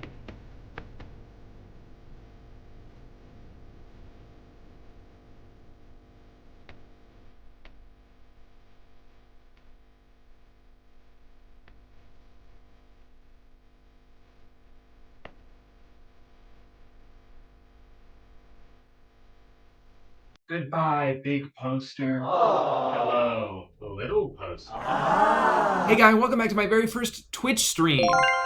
Pre-recorded and edited to be put on YouTube. So I don't know if you guys noticed, but there's been a bit of a pattern developing lately, and it's not a good one. It all started in January when this clip went viral of a Twitch streamer furious at the idea of going a few minutes without making any money. About how I need subs to keep the stream going if you like the content, blah, blah, blah. How that results in 0 subs. There are regulars here. $5 a month. $5. $5 to provide for the content that you're watching. Look at, I have a wall of non-subs. This is fucking actually really heartbreaking. Because it's like people just really really don't respect me as a content creator. Predictably, this sparked outrage on Twitter. People made YouTube videos about it, and despite the overwhelming majority opinion that this girl was in the wrong for doing this, it was probably the most attention she'd ever gotten. Interesting how creating outrage will do that, which brings us to culprit number 2, this one from just last month. I'm unemployed, so basically all my money goes to bills and food, or I would support you. Yeah. It's $5. Being like, I'm broke, I can't afford to sub, that doesn't really track. What you mean to say is, I'm so irresponsible with my money, I can't support the entertainment that I enjoy. That's what that is. Guys, $5 isn't that much money. That's why I'm begging you for it. But once again, more Twitter outrage, more viral YouTube videos about it, and the internet coming together once more to shame this self-righteous person, as they should. But the pattern continues. 500 subs. We gotta get to 500 subs. It's the only way I'm committing to a stream schedule. We're at 187. Like, I don't know what to tell you. All right. Now I'm starting to get suspicious. Why is Amanda Cerny, an internet veteran, making the same mistakes as these other streamers? Is she not aware of the backlash they got, or even if being slightly misconstrued, how her words could have the same effect? Or is she extremely aware of that, and that's the reason she did this? You see, like a lot of people, I've been aware of Amanda Cerny for a few years now. She was a former Viner, turned Instagram comedian, turned total afterthought in my brain. But now, thanks to this clip and the subsequent tweets about it, I'm not only reminded of the fact that she exists, but also now I know that she's Twitch streaming. A lot of people know that now. All it takes is one trip to her social blade to see how many people know that now. Could it be that given the current climate of the internet, that the most effective marketing tool for your Twitch stream is to do this exact thing? It's working for her so far, and thank God it was. If it wasn't for this clip being passed around, I would have missed out on some of the best Red Dead 2 gameplay I've ever seen. I killed my horse? Now, if we're to take these three clips at face value and compare them, this is by far the most defensible one. I can kind of understand what she means by saying her words were taken out of context. I think maybe someone was just asking her like what her schedule is, and all she's saying is, I want to have a consistent schedule, but until this becomes a viable source of income for me, I'd be better off using my time to make money in other ways, which is a fine sentiment. It's more so the way it came off. She has this sense of exasperation, like, guys, I've been streaming for 4 days already and only 187 people have agreed to give me money? Because a lot of people watch that and think, shit, you're lucky to be in that position. People stream for years without any subscribers. They just do it because they like it. So when people like Amanda Cerny, an already very rich person, go to Twitch and wonder why people aren't immediately throwing their money at them, it just comes off as entitled and out of touch. You've only streamed like 10 times. Have you ever considered that maybe you're just not that good at it yet and it will take some practice before people want to reward you for just putting forth the bare minimum effort? I feel like most people, especially already established creators on the internet, assume Twitch streaming is like the easiest thing in the world. Oh, you just sit there and play video games all day? I could do that. But the streamers people watch, the ones I watch consistently, are really fucking good at it. They're funny and entertaining, they put on a show, or they're just extremely good at the game they're playing, or they have a skill that most people don't have that's fun to watch. Maybe if you created a fun environment, or were better at the game you're playing, or even if you just interacted with your chat instead of staring at your phone every time a cutscene comes on, people would see the value in spending money to support your stream. The quickest way to make people angry is to act as if you're entitled to their money by merely existing in front of them, like they should be honored to have the privilege of financially supporting you. Also, what a huge slap in the face to the people who already did subscribe, as if their support means nothing. But the fact of the matter is, whether she meant to stir the pot or just did so by accident, this is the best advertising for her stream she could have possibly asked for. I wouldn't be surprised if she already doubled her 500 sub goal by now just by saying something dumb. Speaking of numbers, I want to go back and talk some more about Invader V, who is also doing just fine despite saying much worse things. That's so toxic, especially when people are losing their jobs. It really isn't. One half-assed apology later, and her army of white knights continues to grow stronger by the day. Even during that stream, she was getting new subs left and right. Now, if you guys don't mind, I want to go ahead and break down her apology because I think it's a real masterclass in saving face. Hi. You're here right now because you've seen a clip of me, and you're very angry about what I said in that clip. Sure I am. What I said was tone deaf, insensitive, and stupid. The clip that you saw does not represent my true feelings. Wait, what? I expressed opinions that I do not hold at all. I said things that I don't mean, and they were vile. Wait, hold on. You can do that? You can go off on a whole strongly opinionated tangent and then just say, well, actually, that wasn't my opinion. That's why I said it, because it wasn't what I felt. What I said was wrong in any context, but especially in the context of a global pandemic. So next, she opens the floor for questions and then struggles to answer any of them and just moves on. I want to talk to you. I want to hear your voices. I want to answer the questions that you have. With all due respect, why didn't you apologize before the clip blew up? Oh, okay.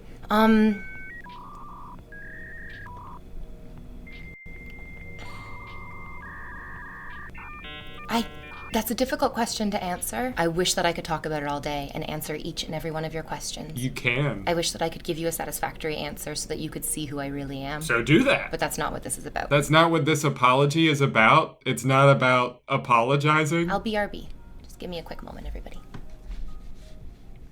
And that's the whole apology. It was like 8 minutes of her saying she didn't actually mean what she said, and she wants to take this opportunity to learn and grow from it, which is why she's gonna spend the next 3 hours ignoring questions and acting defensive. Great memes in chat, everybody.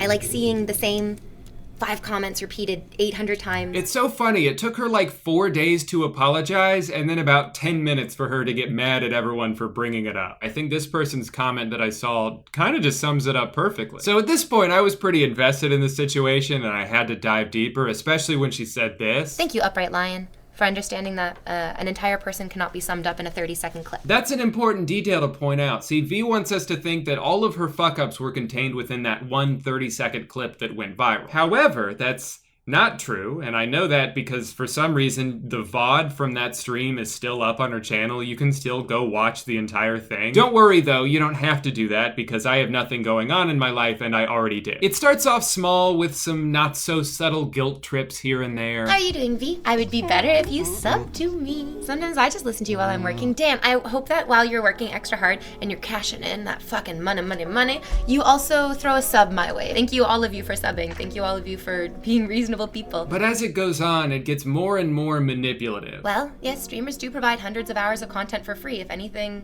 you do owe them. They don't really owe you anything. No.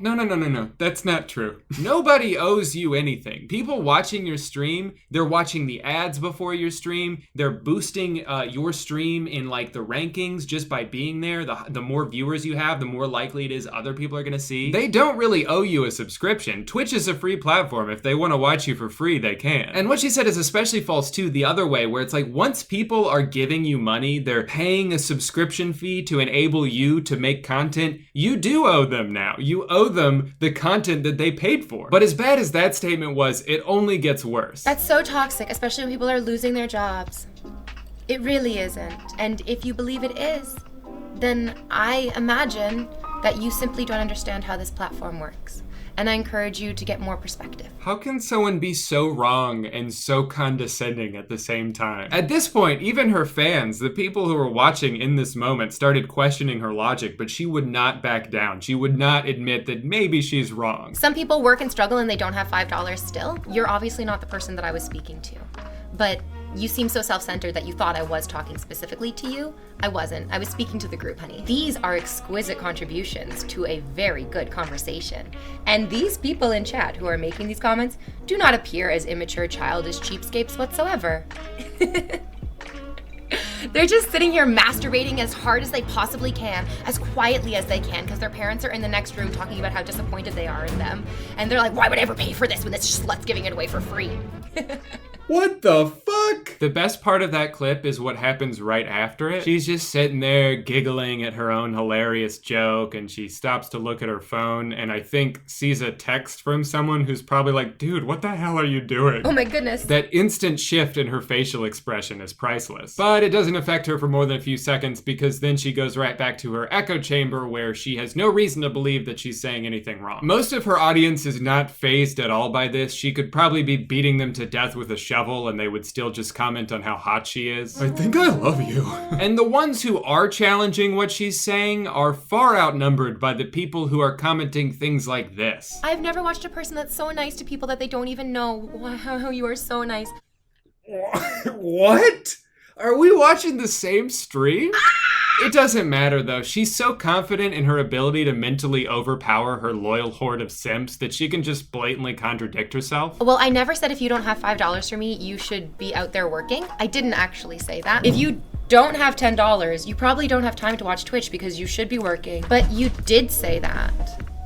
No, worst gamer ever. You definitely heard that, but that is not actually what I said. You should be working. I didn't say if you don't have $5 for me, you're irresponsible with your money. I'm so irresponsible with my money. I didn't say if you don't have $5 for me, you're irresponsible with your money. If you don't have $5 to sub to a Twitch streamer that you watch, you're probably irresponsible with your money. Could have just deleted the VOD and I wouldn't have been able to edit that together, but that's your fault. Her argument doesn't end there though. She really wants you to give her some money. So she starts comparing her stream to the cost of other things to show you how valuable it is. It's less expensive than a Netflix account, and you're not stuck with a number of screens. If you pay for one Twitch subscription, that goes against, that will transfer to every platform that you want to watch Twitch on. I'm sorry guys, 1 second. Hold on, I just gotta be around here somewhere. No, it's not. Huh. Sorry guys, I was just trying to find the logic here. Your subscription is more valuable than Netflix because people can watch you on multiple devices? Last time I checked, Netflix has like 1 billion movies, doesn't beg me for money, and there's no free version of it. I can watch your stream for free. Now, here's the thing. I know that I don't have to be as annoyed by this as I am. And I really wanted to try and give her the benefit of the doubt. Maybe she was just having a really bad day and she said some stupid shit because she was angry. I've gotten angry and said stupid shit. I don't think that defines you as a person. So every couple of days, I would check to see if she was streaming. And if she was, I'd pop in for like 20 minutes here and there just to get a sense of the vibe. And my first takeaway was that she seems very smart. Although she also likes to tell people that she is. It's so funny, people ask, they're like, how do you know so much? Like, how are you able to speak on so many topics? And then they ask, and do you watch all these TV shows? The answer is the same. I think one of the reasons why I'm able to speak on so many different types of topics is because I don't spend a lot of time watching TV. But I think she's extremely well spoken. I think she does a good job of moving the conversation along, especially considering how most of the replies are just utter nonsense. And I actually felt myself starting to pull away from my frustration. But then a few minutes into one of the first live streams I clicked on, she brought up the situation again and said this. A lot of people were, again, talking about like how I should get a job or I should work. I thought it was quite funny because a lot of the streamers who were saying things like that, I've had more jobs than they have. I've worked harder than they have. A lot of them are just professional streamers who have been gaming since they were 16, 17, 18 years old. I've actually been working since I was that age, and I wasn't doing it in front of an audience. It wasn't glamorous streaming work, trust me. Okay, first of all, I scrolled through Twitter at the time. I didn't see any big streamers telling her to get a real job. The tweets I saw all had some pretty valid points, so I don't know what you're talking about. But hold on, I thought your whole reason for demanding subs was that you deserve people's money because you work so hard, right? And streaming's not as easy as people think. The more proficient you are at something, the easier it looks. But when other people have the same job as you, for them, it's just glamorous streaming work. My God, the hypocrisy. It's incredible how she's tried to shift the narrative here despite having no solid ground to stand on, which makes me think, is this all part of it too? Let's recap. First, she demands that people give her money, which they do. Video of that blows up, so she apologizes to save face, but welcomes all the brand new viewers. Some of them are only there to leave hate comments because of what she said, which is unfortunate, but of course, she uses it as an opportunity to play the victim, which leads to even more people donating and subscribing because they want to cheer her up, and with that, the cycle is complete.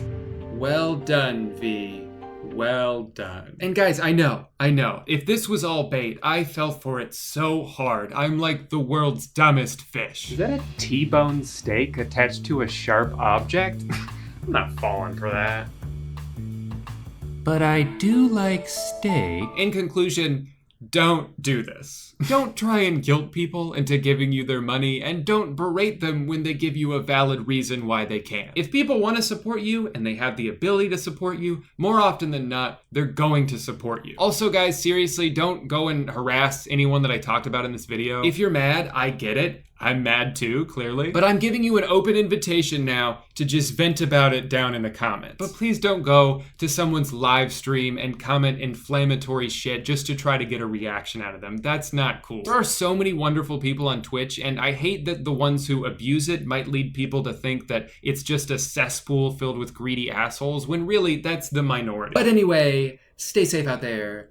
Goodbye. Day in the life of a lazy teenager who makes $21,000 a month using just his phone. The first thing I do when I go on my phone is open YouTube. Then I search for any particular streamer and I screen record their content. Then I head to Creo.ai, select my gameplay, and it puts the whole video together for me. Last month, this page alone made me $14,000. Here's how I make $1 million every day as a 3-year-old toddler working from home. First, I look for a funny YouTube video, preferably one with a lot of colors and sounds. Then I film from my iPad with my phone. Then I upload it to Microsoft's Copilot AI powered by Bing GPT, and it adds infuriatingly inept Subway Surfers gameplay to the clip. Then I boot my diaper. Then TikTok mails me a check for 200 grand, which I'm pretty sure my parents have been using to fund their online gambling addiction. Hey guy.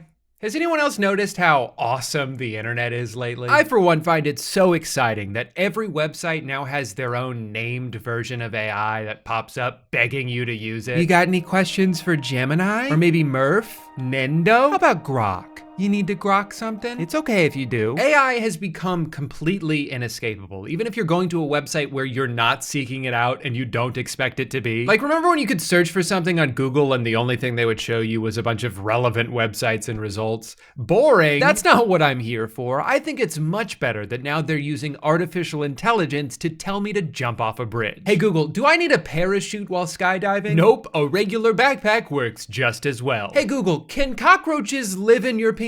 Of course they can. How do you think they got the name? Wow, I love living in the future. To me, this is the ultimate example of what the AI craze is doing to tech companies, because for the most part, it's not really doing anything differently than it used to. For a long time now, they've had searches that result in one highlighted answer. This is kind of the same thing, but just rebranded as AI because that makes it sound smarter than it actually is. But it's not like it's carefully compiling all the most reputable results and running it through their fact-checking algorithm. It's still just aggregating it from one place. And because Google recently spent a bunch of money to buy all of Reddit's data, usually that place is just a random Reddit post from like 10 years ago. This one about how you should put glue on your pizza to get cheese to stick to it was from a user named Fucksmith. This one about how you should be eating at least one rock per day is a direct headline from The Onion, perhaps the most famous satire website. If they're not even programming The Onion as information the AI should not consider to be factual, I can't imagine any safeguards were put into place. This is so dangerous for someone to read this and think they should be eating one small rock every day,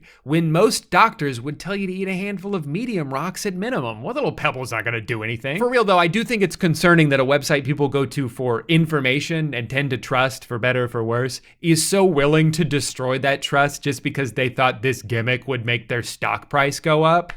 And it did. The economy makes sense. I'm gonna celebrate by putting gasoline in my spaghetti. Something I've been kind of interested in lately is the dead internet theory, which if you dig too much into, comes with some weird baggage, makes some pretty ridiculous claims. So I'm just gonna separate the core idea and make it its own thing. But basically just the idea that as time goes on, the internet is turning into a place where most of the content on it is not only produced and managed by AI, but is also being interacted with by AI in this kind of endless loop that doesn't even involve humans at all. Like if you've gone on Quora at all recently, you've probably noticed questions that have been asked by bots filled with answers given by bots. So what was initially created as a place where people could go to get advice from other people has been overrun by AI just talking to itself. Social media websites are also going through a similar shift right now, but perhaps none more prevalent than Facebook. In 2019, Facebook deleted over 5 billion accounts for being fake, which far exceeded the number of real human accounts. And that was before all these programs became as widely available as they are now. At this point, most of Facebook seems to be these giant spam accounts run by bots,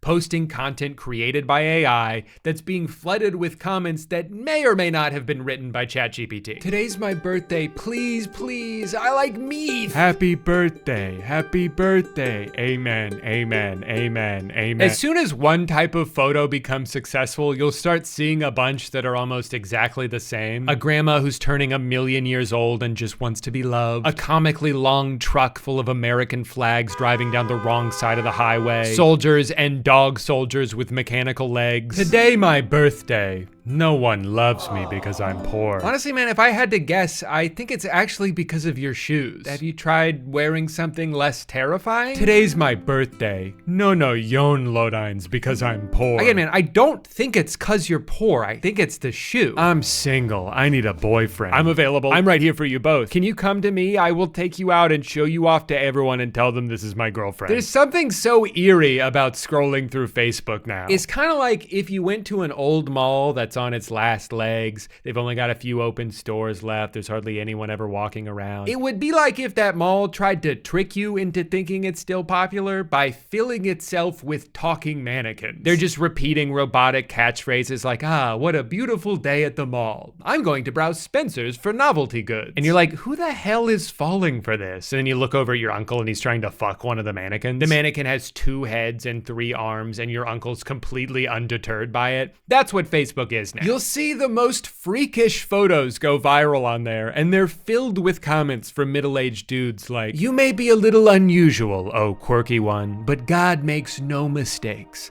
I will pray for you. Now please DM me so I can show you my penis. And honestly, I don't even know if Facebook wants to put a stop to this. All they're ever gonna care about is keeping people on their platform. And if this is what gets them to scroll longer and see more ads, they probably love it. Or at least they'll love it until advertisers start to realize they're overpaying for ad space because none of the impressions they're getting are from real people. So they'll leave to advertise on other websites, and in their place will be ads for, like, I don't know, crystals that give you superpowers. Oh, that's already happening? These are those rhombohedron crystals in your pineal gland. We're seeing common people around the world becoming supernatural. That's a real ad I got on Facebook. Maybe Twitter's doing better? Let's see what kind of ads they got. Oh, here we go, an ad for stand-up comedy. Nothing weird about that, just a regular human doing regular human stuff. Knock, knock. Who's there? Europe. Europe who? No, Europe who?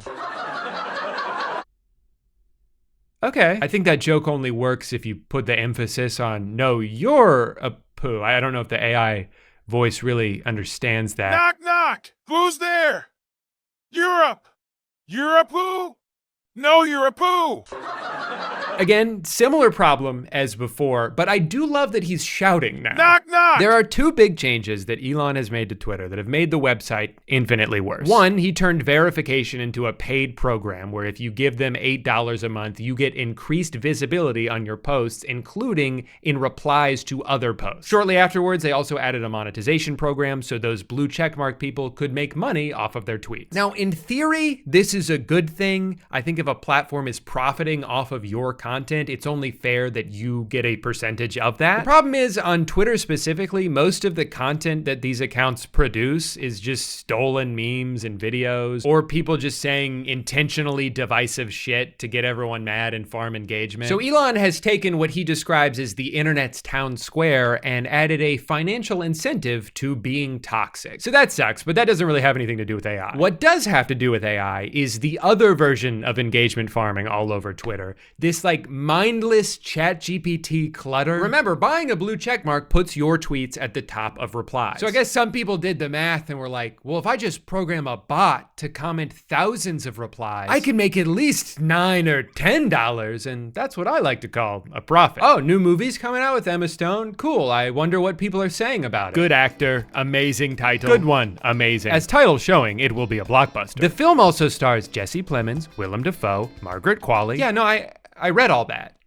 In the tweet that you're replying to, Stone has starred in many films, including Superbad, Easy A, and La La Land. She's known for her natural charm and husky voice. She's also appeared in Cruella, The Amazing Spider-Man, The Help. Stone has won many awards, including an Academy Award, a British Academy Film Award, a Golden Globe. Oh my God, why are the top replies just summarizing Wikipedia? Can we maybe prioritize things that are relevant to the conversation? Can we talk about the actual movie? Can we talk about the political and economic state of the world right now? No, we can't, because this is what happens when you incentivize people to farm impressions. But I also have a conspiracy theory that some of these accounts are not doing it for profit, but were instead created by Twitter themselves to make it seem like there's more users on their site than there actually are. Because again, who benefits from inflated impression numbers on paid ads? Not users, not the advertisers, only the platform itself. See, some of these accounts don't have check marks, or even profile photos for that matter, so there's no financial gain for them to be doing this. They don't seem to be promoting anything, but that hasn't stopped them from copying and pasting AI-generated comments that cut off as soon as it hits the character limit. I'm glad someone is finally shedding light on the importance of mental health awareness. It's amazing how many people are still struggling in silence, thinking they're alone in their battles. This is in response to a baseball player breaking his hand? But I think the weirdest and most confusing implementation of AI on social media that I've seen is these meta-created Instagram accounts that are either modeled after celebrities but with different names and personalities, or just regular AI-generated generated people, and they post these stupid photos that look like shit, and you can message them, and for the life of me, I cannot understand what the hell the point of this is. At first I assume maybe they're just using your conversations to train their language model, but I asked one of them if that was the case, and she said no. Although now that I think about it, I'm not so sure I should believe anything they said, because I only talked to her for a few minutes and she lied to me multiple times. So first Liv tells me she's a mother of 2, so obviously I asked her how long she was pregnant and if there were any complications during childbirth, and she said 40 weeks and 2 days and 38 weeks and 5 days. Her daughter was born naturally, but she had to have a C-section for her son, and I said gross. Then I asked her if her name was short for Olivia, and she says it's short for Lavana actually, and asked me if I know anyone with that name. I said I know 100 people named Lavana and 200 people named Olivia, but none of them are my friends. Then I asked her what she does for work, and she says she doesn't have a traditional job. So I asked her what her husband does for work, and she says wife actually. So then I asked her if she adopted or gave birth, and she says they adopted both of their children. And I'm like, didn't you just say you had to have a C-section with one of them? And she said, that's right. So I was like, oh, I get it. You gave birth to them and then adopted them from yourself. And she was like, not quite.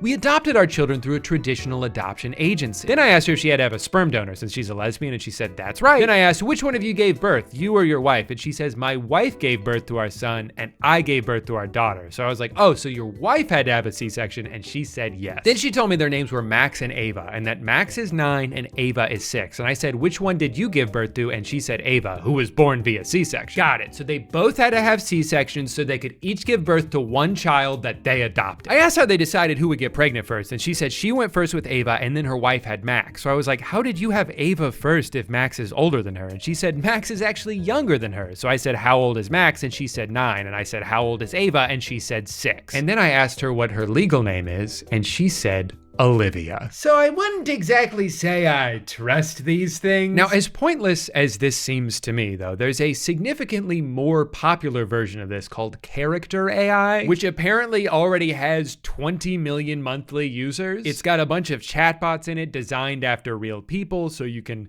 pretend to talk to real people. The company is valued at around $1 billion and is built entirely off the likeness of real human beings, none of whom gave permission and are not being compensated. So there's probably a whole legal can of worms here that needs to be addressed at some point. But I did find out that I'm on the website, so I can finally live my dream of getting to talk to me. What do you do? I make silly YouTube videos. Oh my God.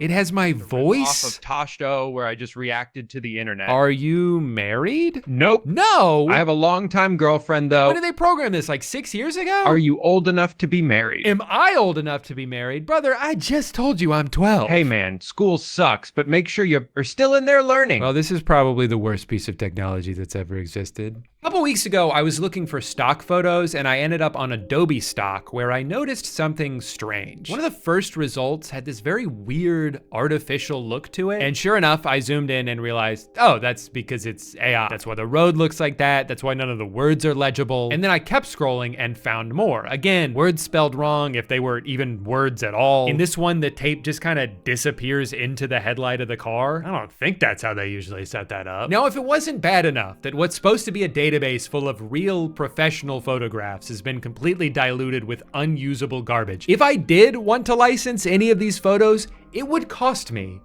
$80. $80 for a photo someone generated by typing police car. This has no value. Actually, this has negative value. You should pay me $80 for making me look at it. The reason people spend money to license photos and videos is because it's something that they don't have the resources to create themselves. Like there's a website I have a subscription to because they have professional stock footage that I would rather pay to be able to use than attempt to make on my own. Tons of YouTubers use this, tons of production studios use this. This is an entire industry that generative AI is threatening to destroy. But what's so infuriating about AI stock footage is that in order for it to exist, it had to be trained on real stock footage. So this isn't some technological innovation that came along and just does things better. Get with the times, man. No, it's straight up stealing from the people it's now competing against. In the case of Adobe, they outwardly state that if you've uploaded something to their database, they use it to train generative AI. It's not even debatable if they're doing this. It's literally written in their terms of service. Here at Adobe, we're all about empowering artists to help them make money off of their work.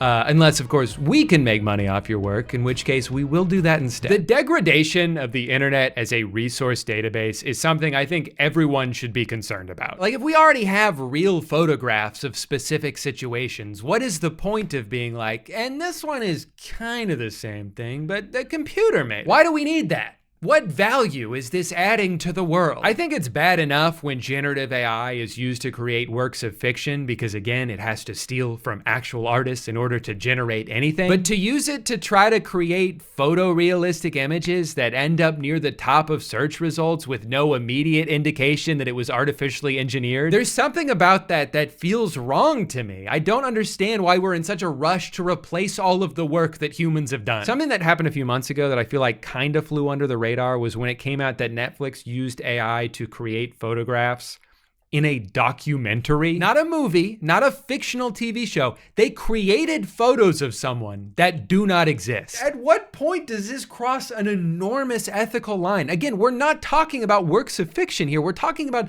literally rewriting history, creating fake documentation from scratch and not even mentioning, hey, by the way, this isn't real. I guess they just hoped people wouldn't notice that all her fingers are messed up and the gap between the door disappears and not a single object behind her looks like something that exists. All for what? So they could have a photo of her looking happy and carefree? But she's a murderer. How could she do that if she likes to party? Like, why can't you just tell the real story? Why even make a documentary if you need to fake evidence in order to make it compelling? But even more importantly, how is this allowed? This is insane. Sorry, I need to calm down. I should listen to some nice, relaxing music. Oh, here we go. Jazz for reading. Perfect. I don't plan on reading, obviously, because I never learned how, but some nice piano music should settle me right down.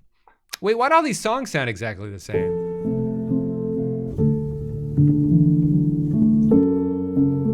Who are any of these artists? Seems like kind of a weird coincidence that they're all just first name, last name. Their profile photo is the album artwork of one of their EPs. They have no bio and no links to any social media. Most of them didn't start uploading music until this year, and yet they've ended up in these extremely popular playlists created by Spotify themselves. And what's going on with this guy's foot? There's something eerily non-human about these playlists, and some people have theorized that Spotify might be using AI to create a bunch of songs that they can package under random pseudonyms and then curate these into playlists that they push out onto all their users. They have AI songs, they attribute them to people that don't exist, and this allows them to take royalties that would go to musicians and keep them for themselves. I mean, just look at the number of likes on all these. They can advertise these wherever they want all over their app. Now, I want to stress there's currently no proof that Spotify's doing this. I'm not saying for a fact that they are, but it's not hard to understand hypothetically why they would. Spotify, like Netflix, is one of those companies that came in and disrupted the industry by offering a deal that seemed too good to be true,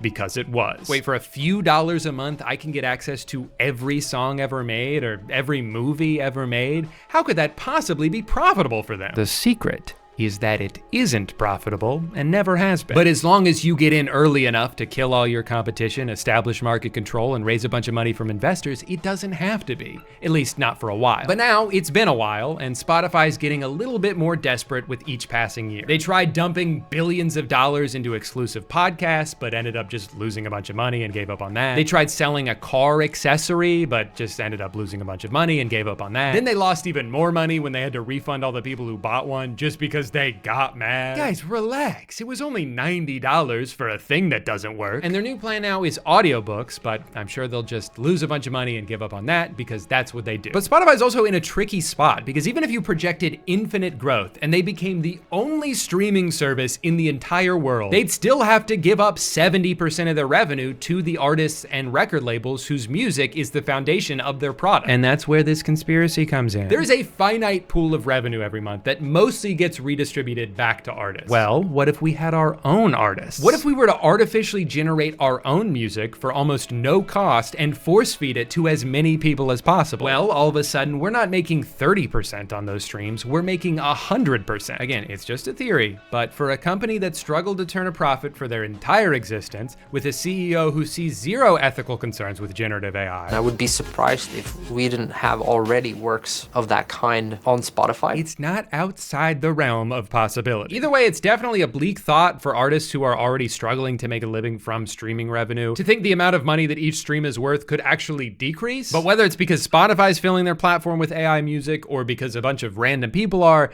there's a good chance this is gonna start happening anyway. No human being could ever compete with the volume of output these new tools can generate. Udio can create an entire song in the time it takes me to grab my guitar off the wall. And because of how easy these things are to use, I've already seen a bunch of videos pop up telling people how to game the system to make a bunch of money from Spotify. Here's how you can make $10,000 per month uploading AI-generated music to Spotify. Do you know what the best part is? I didn't even make the music myself. Yeah, that sure is awesome. Personally, I find it really hard to understand why people would be excited about this, other than just seeing it as a quick way to make some money without having to learn a skill or even really do anything. I don't like what they're doing, but I could at least understand the logic of why they would see value in that. But what I absolutely do not understand is people who are excited about this because they think it's going to improve music. But as I scrolled through the comments on some of these videos, I found so many people like that. How ironic. AI music will replace the soulless, crappy music that's being released now, and it will be better and have more soul. Here's the music the guy generated in the video, by the way.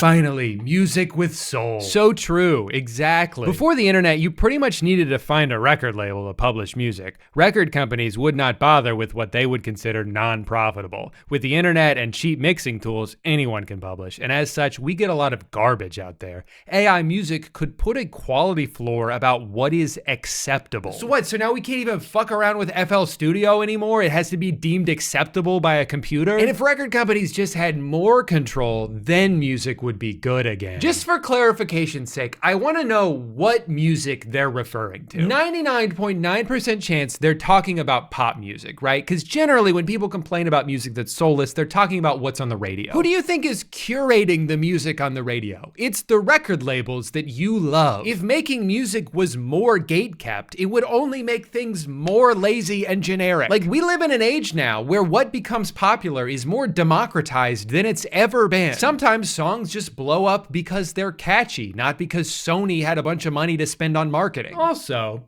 have you considered listening to something else? You know there's other radio stations, right? You know there's like a billion songs out there, right? You don't need AI to make more songs, you just need to get better at finding good ones. Like, I'm sorry, but if you're consistently consuming media that you don't like in the year 2024, that's a skill issue. Please spend 1 hour on Google and I promise you, you will find something else after a short break to drink your own pee. Also, I just hate the way people like this describe art. It's easy to get carried away and just start having fun creating random styles of music. But here's the key. You want to create exactly the type of music that people want to hear. Hey, be careful. The last thing you want to do while making music is enjoy making music. That's not the goal here. You should be making songs you think other people will like. That's the key to happiness in every facet of your life. The thing with AI generated music and artwork and videos as this low effort passive income method is that it is going to get so oversaturated, eventually it's not going to be worth it for anybody. Here's how you can make $20,000 a month selling mid-journey photographs on Etsy. Okay, but all of the people watching this are gonna go make the same exact art using the same exact prompts and flood Etsy with millions of the same crappy piece of art, and no one's gonna buy any of it. It doesn't matter how much you increase the supply if the demand stays the same. I managed to find one guy who was actually honest about the results in one of these videos. He spent a month doing this and sold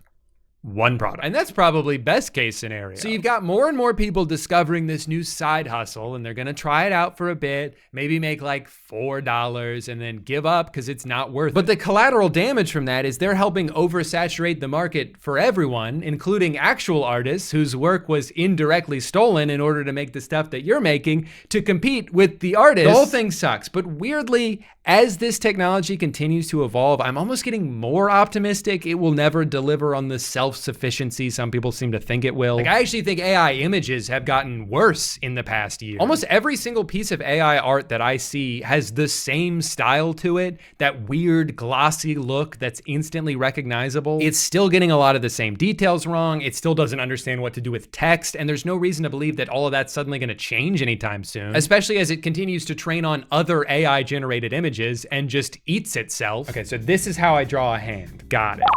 Oh, wait, no, this is how I draw a hand? Okay. Oh, no, this is how I draw a hand.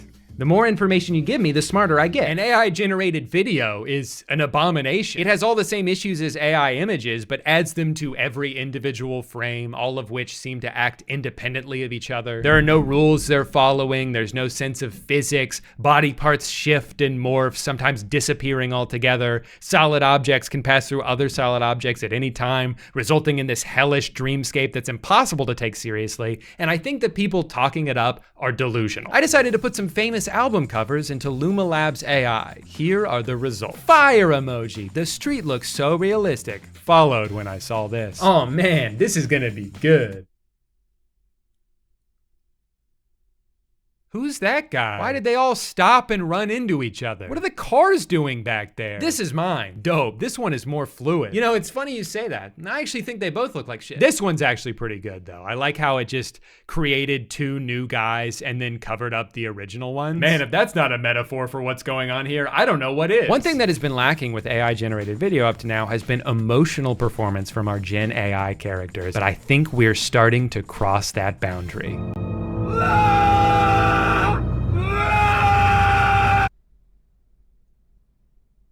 Hi, Hollywood. I think I found your next big star. Dream Machine from Luma AI is just 5 days old and it's already turning memes into video. Here's 10 epic examples. Wow, that's so epic. What important technology this is. And useful too. I love when her head snaps around and the front of her body becomes the back of her body. Just like real life. Wait, what? They turned a video of Elon Musk smoking into a video of Elon Musk smoking? Okay, now that's a game changer. If someone could just turn my videos into videos, I'd be set for life. What's that? They already have? Road work ahead. Yeah, I sure hope it does.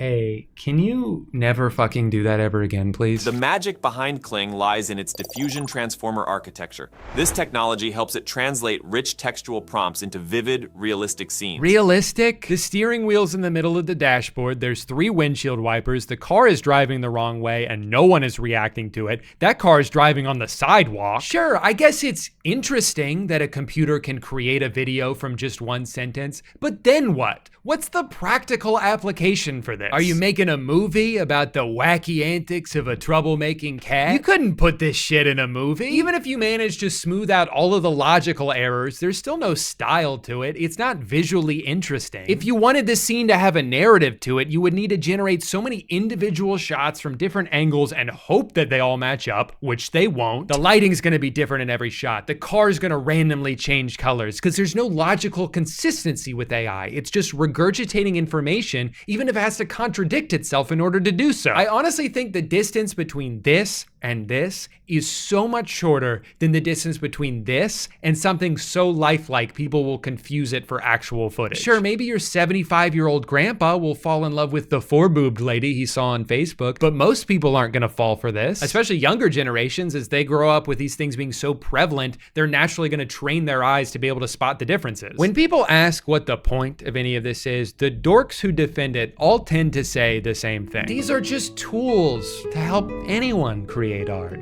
Yeah, I want to push back on that a little bit. I am wholeheartedly for the increased accessibility of creative tools that help you take matters into your own hands. You want to make a short film? The camera on your cell phone is better than 90% of the cameras in human history. Want to learn how to edit? There's thousands of free YouTube videos that'll show you how. You want to make music? You can buy a professional audio interface, workspace, and a handful of plugins made by some of the most talented artists in the world for less money than it would cost to rent a recording studio for one day. And all of that is fucking fucking awesome. I feel so lucky to live at a time where you can essentially make whatever you want without having to cross the insurmountable barriers that people did in the past. You don't need anyone's permission. You don't need an exorbitant amount of money. You can just make stuff and put it on the internet, and with a little bit of luck, people see it. And there's so many tools along the way that help you streamline the process of getting from an idea to a finished product. But at a certain point, if the tool is just doing everything for you, you are not an artist. You just described what you wanted to make and asked a computer to make it for you. You're also not learning anything this way. Part of what makes art special is that it's difficult to make, even with all the tools right in front of you. It takes practice, it takes skill, and every time you do it, you expand on that skill. Every song you hear, every movie you watch is the result of thousands of hours of trial and error. You can fail a million times and use that experience to finally succeed. Making a video using generative AI does not teach you anything about making videos. It's not like you could type 500 Sora prompts and then take everything you've learned to go shoot a movie. There's zero correlation there. Generative AI is only about the end product, but it won't teach you anything about the process it would take to get there. And I think what these tech people will never understand is that finally figuring something out that you've been obsessing over, turning a blank Word document into multiple pages of something you're proud of, is the fun part. That's what's rewarding about making stuff, is figuring it out on your own or with a group of people and getting to share in that feeling. Can AI tools help you figure out things faster? Sure, but it's not gonna feel as rewarding. I understand how tempting a shortcut can be, especially when you go online and you see all these other people doing cool things and you're like, man, I'll never be that talented. It would take me like 10 years to learn how to make music like that. Okay,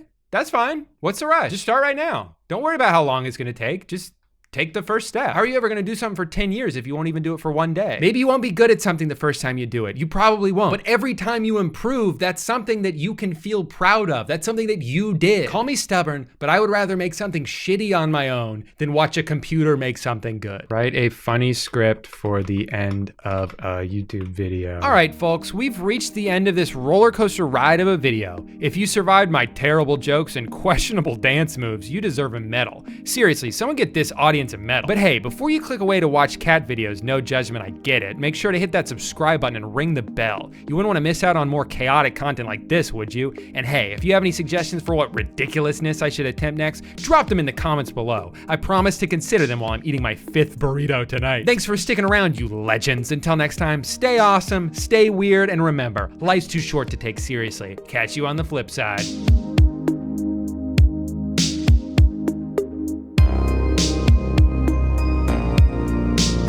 Real quick guys, before we get in the video, you've probably noticed that my paint art has been blurred out. You see, I admittedly went a little too far with this one, and in hindsight, I think it's best that nobody ever sees that. But since I'm certainly not about to re-record this entire video and a blur would get annoying, I've decided to use the power of editing to swap my paint art with this picture of an adorable puppy. So cute. All right guys, thanks for watching. Hello. Hi.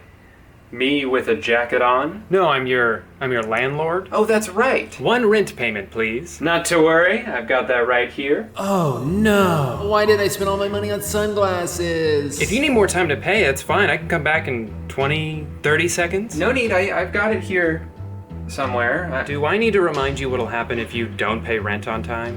Yes. Well, by law, this apartment becomes mine, including everything in it. Your cat, your wife, that dollar. No, my dollar! I'm sorry, I don't make the rules. That's fine.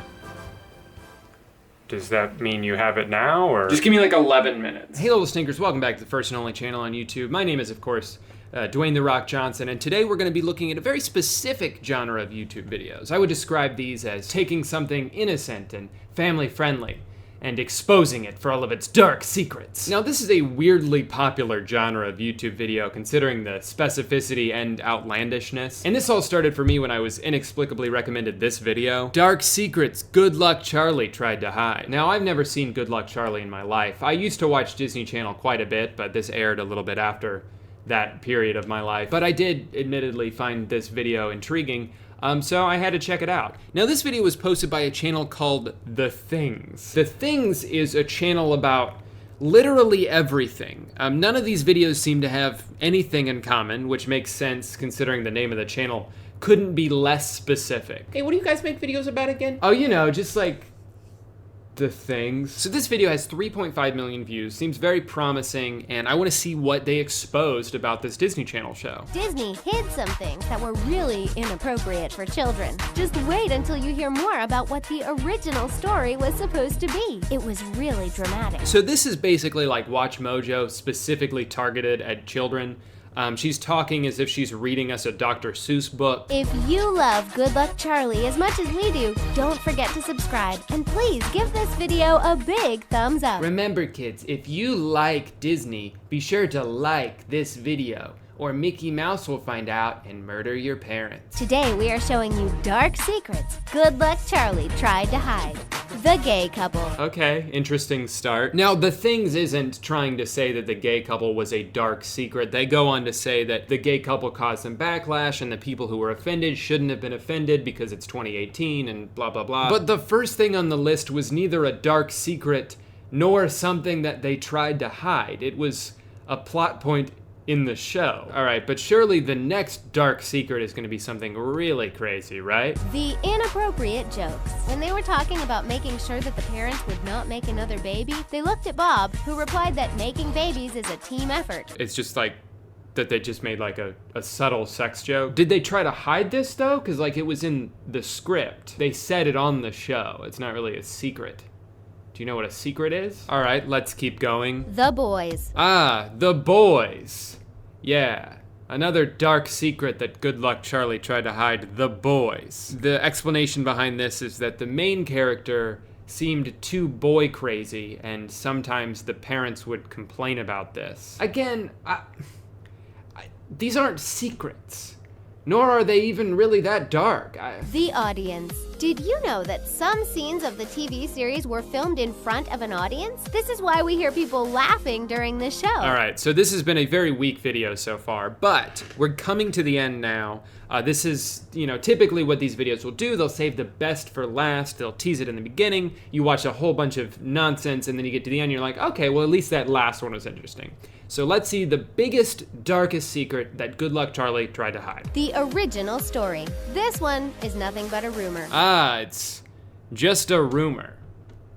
In this story, the teenager had everything she ever wanted. Then everything changed. She spent the night with a man that she didn't want to see ever again until she realized that she was pregnant. Then, when the baby was born, Teddy's parents pretended that they were the biological parents and forbidden any close contact for Teddy and her baby. Okay, that's pretty interesting if true. However, there is no proof that anyone working for Disney ever thought about that. What? This theory just became popular when people started writing fan fiction. Dark secrets that Good Luck Charlie tried to hide.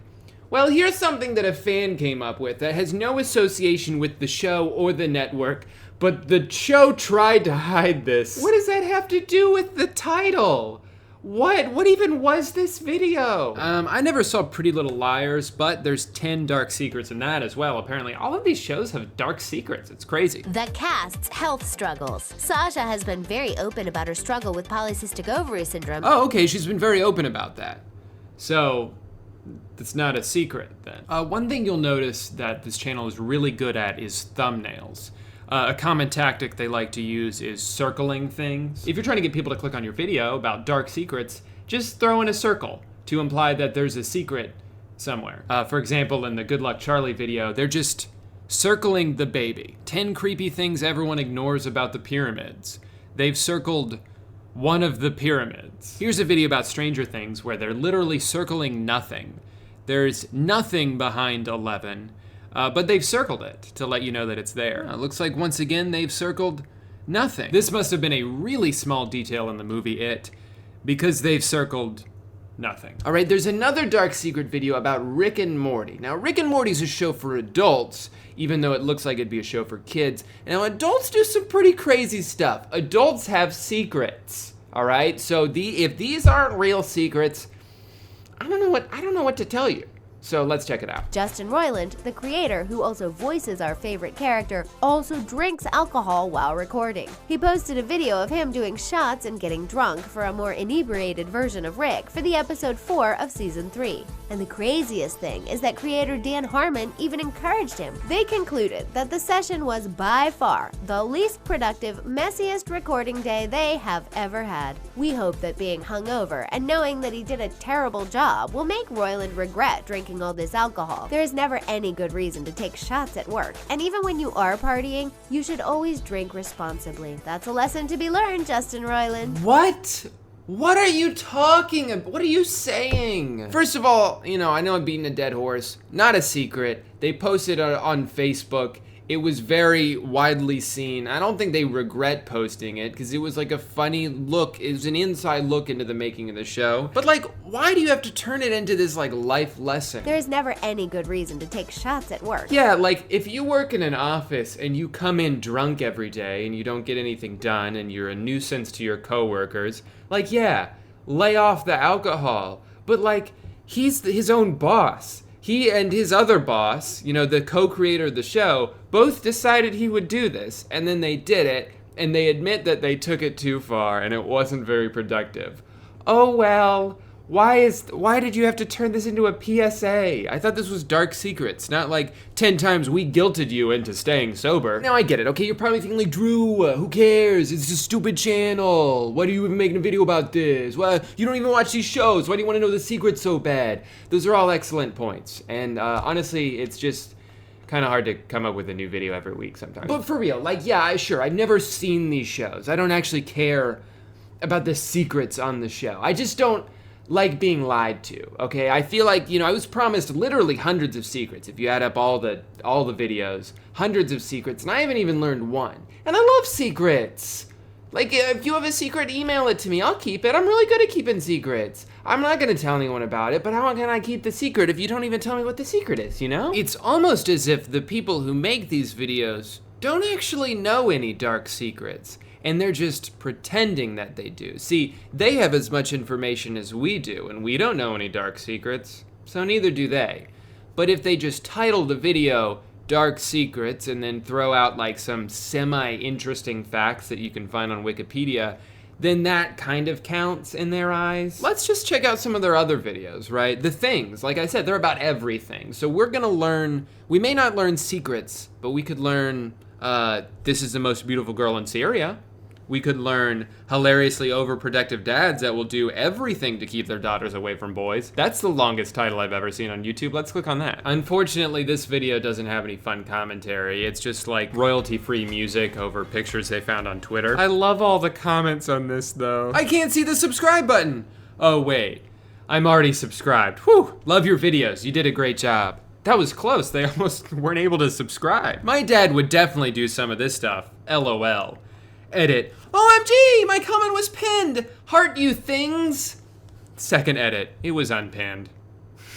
It's funny though because they didn't pin another comment in replacement. They just pinned that and then must have seen that they were way too excited and too needy and they're like, ooh, yeah, I don't like that. Unpin. Lol, I'm glad I don't have a dad. All right, guys, so what did we learn today?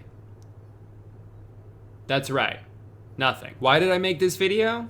I don't know. Maybe the whole reason I made this video was to introduce my new editing tactic to you guys that I'm borrowing from The Things. See, The Things does something pretty interesting in their videos where they put subtitles in, but not throughout the whole video and not really during meaningful parts. They just kind of randomly have subtitles on and then they just don't. And when Morty used the seeds, he was highly intelligent for a moment until the effect faded and he started drooling from his mouth. Does that remind you of someone? But I like that. I think it adds a little bit of flair to your videos without having to commit to fully doing subtitles.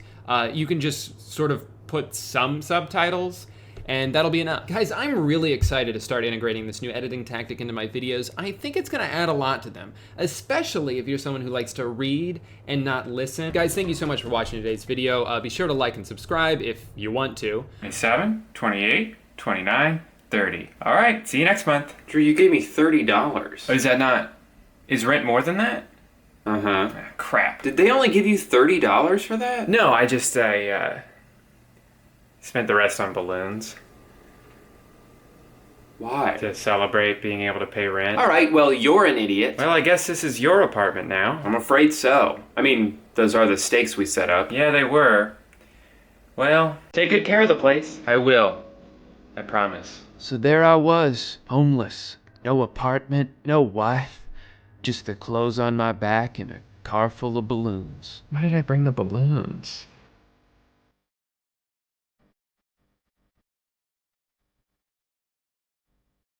The Office premiered in 2005 to mixed reviews from an underwhelming number of viewers. Shrinking in the shadow of its acclaimed British counterpart, the show narrowly avoided cancellation after just 6 episodes. About 15 years later, it would go on to become arguably the most popular sitcom of all time. The legacy left behind by The Office is truly inescapable. You'll find GIFs and references from the show in just about every corner of the internet. And that's just for the general public. For the actors that were in this show, forget about it. These people are going to get called by their characters' names for the rest of their lives. Imagine going on a podcast to talk about a TV show you were on 20 years ago, and all of the top comments are like, man, it's so weird to hear Kevin talking normal. Why is he doing that? Make him stop. I want to kill Kevin Malone. I guess the thing that happens when you cast as wide of a net as The Office has managed to is that you're gonna pick up a lot of different kinds of people. And I think nowhere has that been more apparent than in the reactions to the new Office sequel series, The Paper. I want you to think of any opinion that someone could have about anything.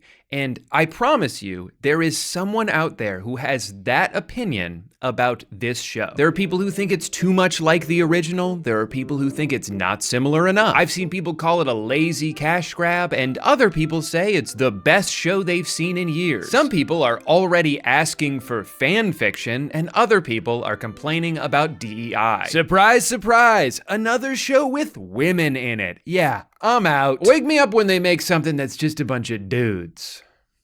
Young, hot dudes with their shirts off. This person is mad that their husband doesn't kiss them like the guy on the show. This person asked and then answered their own question, and all they had to do was look at the video they were responding to. And this person called Peacock Poopcock. And that's just not nice at all. But the most prevalent opinion I've seen about the show, almost everywhere it gets mentioned, is that it will never be as good as the original and that Hollywood has no new ideas. Now, while I agree that this show probably won't be as good as The Office was, and I am also fairly tired of sequels and spin-offs in lieu of fresh new ideas, the show you're talking about literally was a reboot. The pilot episode of The American Office was a near word-for-word recreation of a show that already existed. Yeah, reboots can be kind of annoying, but this is not the time to make that argument. Also, I think we're revising history a little bit here. Season 1 of The Office was not that good. Season 1 of Parks and Rec was even worse. It took a while for those shows to figure out how to best utilize all the characters and even just find the overall tone. In the case of Parks and Rec, that show really didn't hit its stride until season 3 when they hired Adam Scott and Rob Lowe to replace this guy whose name I could not tell you if my life depended on it. I guess what bothers me about this is that a lot of the people who complain that nothing new gets made anymore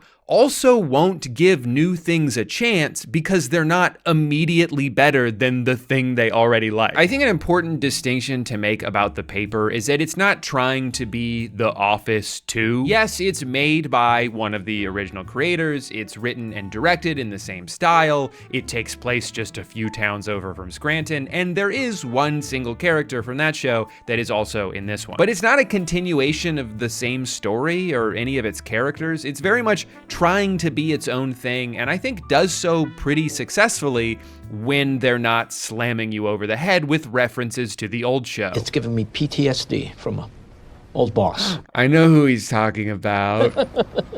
Maybe too easy for you, Stanley. I know who he's talking about. Nobody wants this. Every time one of these would happen, I would get unreasonably upset. Obviously, I get why they do these, and I do seem to be in the minority with this opinion, but it just feels so pandery. I also think when you lean too much into these references, you're shooting yourself in the foot, because the more these shows are connected, the more it invites comparison. And if people are constantly comparing the two shows, there's gonna be a clear winner. And that's kind of the double-edged sword of a show like The Paper. A lot of people are only going to watch it because it is tangentially connected to The Office, but then they're also going to spend the majority of its runtime comparing the two. And honestly, it's kind of impossible not to. Throughout the pilot, every time a character would come on screen, I would be like, okay, so that's the new Jim, that's the new Pam, and then that's sort of like Angela, and she's like Italian Michael, and that's the new Stanley? Did anybody hear that? Oh, sorry. My prejudice is showing. That's Black Creed. Mostly because I was so curious to see what this show was gonna be. I watched all 10 episodes of it, and I have pretty mixed feelings. Unfortunately, I'm blanking on what I was gonna say. Something about the... Oh, yeah. So there were parts of The Paper that I legitimately laughed out loud at, followed by lines that would make me want to set my TV on fire. The pilot specifically is kind of a mess. Structurally, it's just all over the place. So we open on the old office building and we hear from Bob Vance. And we like that because we remember him from the other show. And then we cut over to a different part of the building and we hear this person talk about Dunder Mifflin, which we remember from the other show. And then we cut to the new office, which for a minute I thought was in London because this guy's British, but it's actually in Toledo. And we learn that this place sells toilet paper and regular paper and newspapers. And then we hard cut to this old documentary about how the newspaper used to be good, and then we cut back to see that now it is bad. And then the theme song plays, and then we're introduced to a second boss, and then she introduces us to everyone else, including Oscar, who we remember from the other show. And then we meet the main character, who is coming in to be the third boss, and this is just like the first 9 minutes. It's so disjointed that it almost made me think that the cold open, a scene that has zero actual connection to anything else in the show, was a Peacock mandated insert demanded by some executive who walked into the writer's room with a Google Gemini summary of the script and said, but how will people know that this is The Office if we don't show The Office? Now, if you guys need me for anything else, I will be on a spaceship with Katy Perry. I listened to an episode of the Office Ladies podcast about this pilot, and I felt like it was kind of telling that the very first nice thing they said about the show was just how long it was. This episode is 33 minutes and 18 seconds. And how much fun is that? It kind of felt like when someone shows you a movie that you know they love, but you weren't really into it, so you have to just think of anything positive at all to say about it. Yeah, dude, no, the aspect ratio is crazy. It's called Eat House.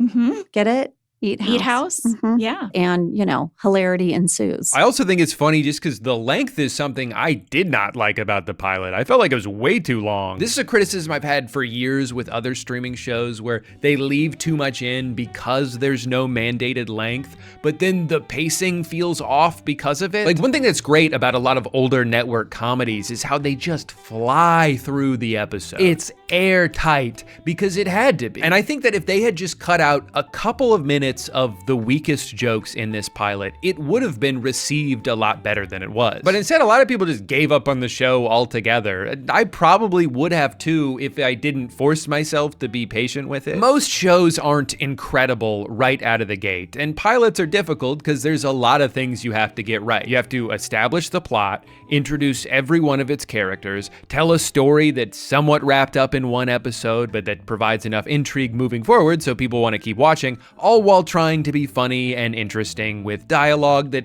needs to exposit but cannot seem expository. It's rare for a series to nail all of that on its first attempt. So I didn't want to hold it against a show that the pilot is a little underwhelming, because at the very least, I do think they set up a really interesting premise, and that's probably the best thing the paper has going for it. A show about how a once great newspaper has been relegated to just being a clickbait factory whose only purpose is to generate whatever ad revenue it can for its parent company feels super relevant. By far the funniest parts of the pilot are the scenes that satirize the state of modern journalism. I love when Esmeralda proudly shows off her favorite article she's written, and it's just like the kind of thing you'd see at the bottom of a news page with some sensationalized title and a crappy AI thumbnail. And then you keep learning about colors of cars. There are so many colors. To me, this is what gives the paper a much stronger hook than it would if it was just another workplace comedy about a job that sucks. Because even though that premise worked great the first time they did it, if that's all this show was, it would feel completely pointless. This premise also gives you something to root for as you're watching it. There's a goal that everybody's working towards. The main guy, Ned, comes in with this Leslie Knope style passion and determination to turn this company around. And if you can buy into it, his enthusiasm starts to feel infectious. But I think it definitely takes a few episodes to get to that point. And part of the reason is because early on, the vibe of the show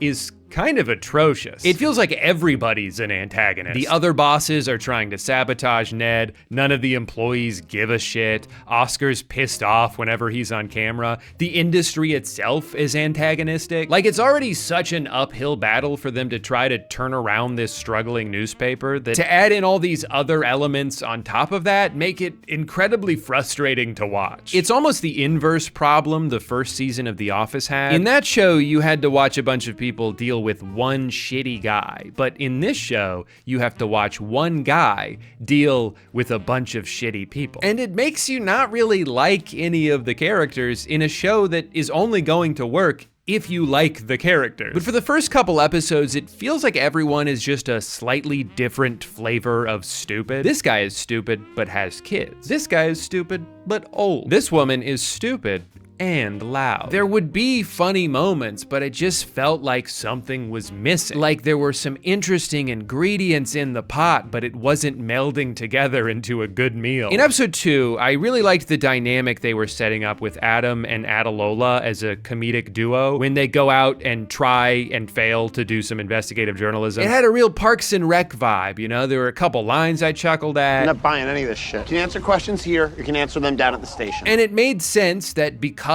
they're so gullible, they would believe these teenagers who lie to them about the new craze that everyone is doing, and then they naively go write a story about it. It felt like everything was setting up for a really solid sitcom B-plot. But the specific lie they told them was that all the kids are acting like dogs. So then they start barking. And then later on, the episode ends with the two of them getting arrested for barking. And it just felt like there had to have been some other funny specific they could have put in. Like that was maybe the placeholder, and then they just never replaced it with a better idea. In episode 4, they established that one of their biggest competitors is a blog run by a local high school. And it's fun because even though there's this rivalry there, at the end of the day, it's just a random kid. As things go back and forth, you feel like it's all gonna lead up to something big and funny, and then all of a sudden the episode just kind of ends. They trick him into putting out a fake story to damage his credibility. They write their own article about it, and then Ned is like,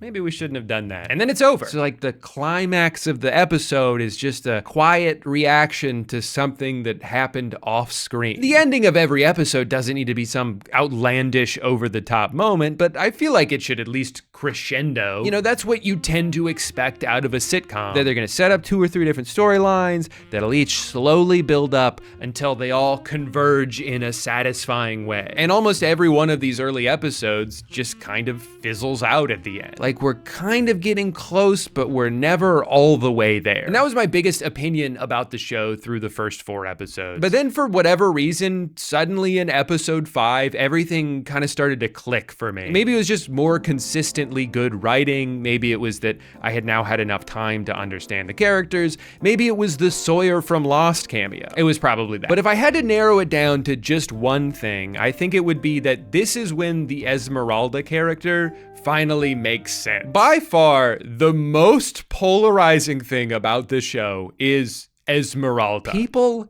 hate her. A lot of viewers have said she's the reason they stopped watching the show altogether. They say she's annoying and too much and that she's trying too hard. And if anyone from Peacock is reading all of these comments, I am begging you to ignore them. They are wrong. She is hilarious. This show would be so fucking boring without her. She's kind of the only character with energy, and it's such a fun energy. Her performance feels completely unique. I feel like I've never seen this exact character on TV before, and I love it. Is she annoying sometimes? Absolutely. but she's supposed to be. That's kind of her role on the show, is to cause chaos that everybody else has to deal with. But it's not because she's just a terrible person, it's usually out of self-preservation. She feels threatened when Ned comes in and is potentially better at doing her job than she is, so she tries to make his life more difficult. And because her motives are always so transparent, I feel like you can empathize with her. Sometimes she does way too much because she's so desperate for approval. It's fun to watch someone who wears their emotions on their sleeve and is incapable of hiding how they feel. And I don't know if you noticed, but almost everything I just said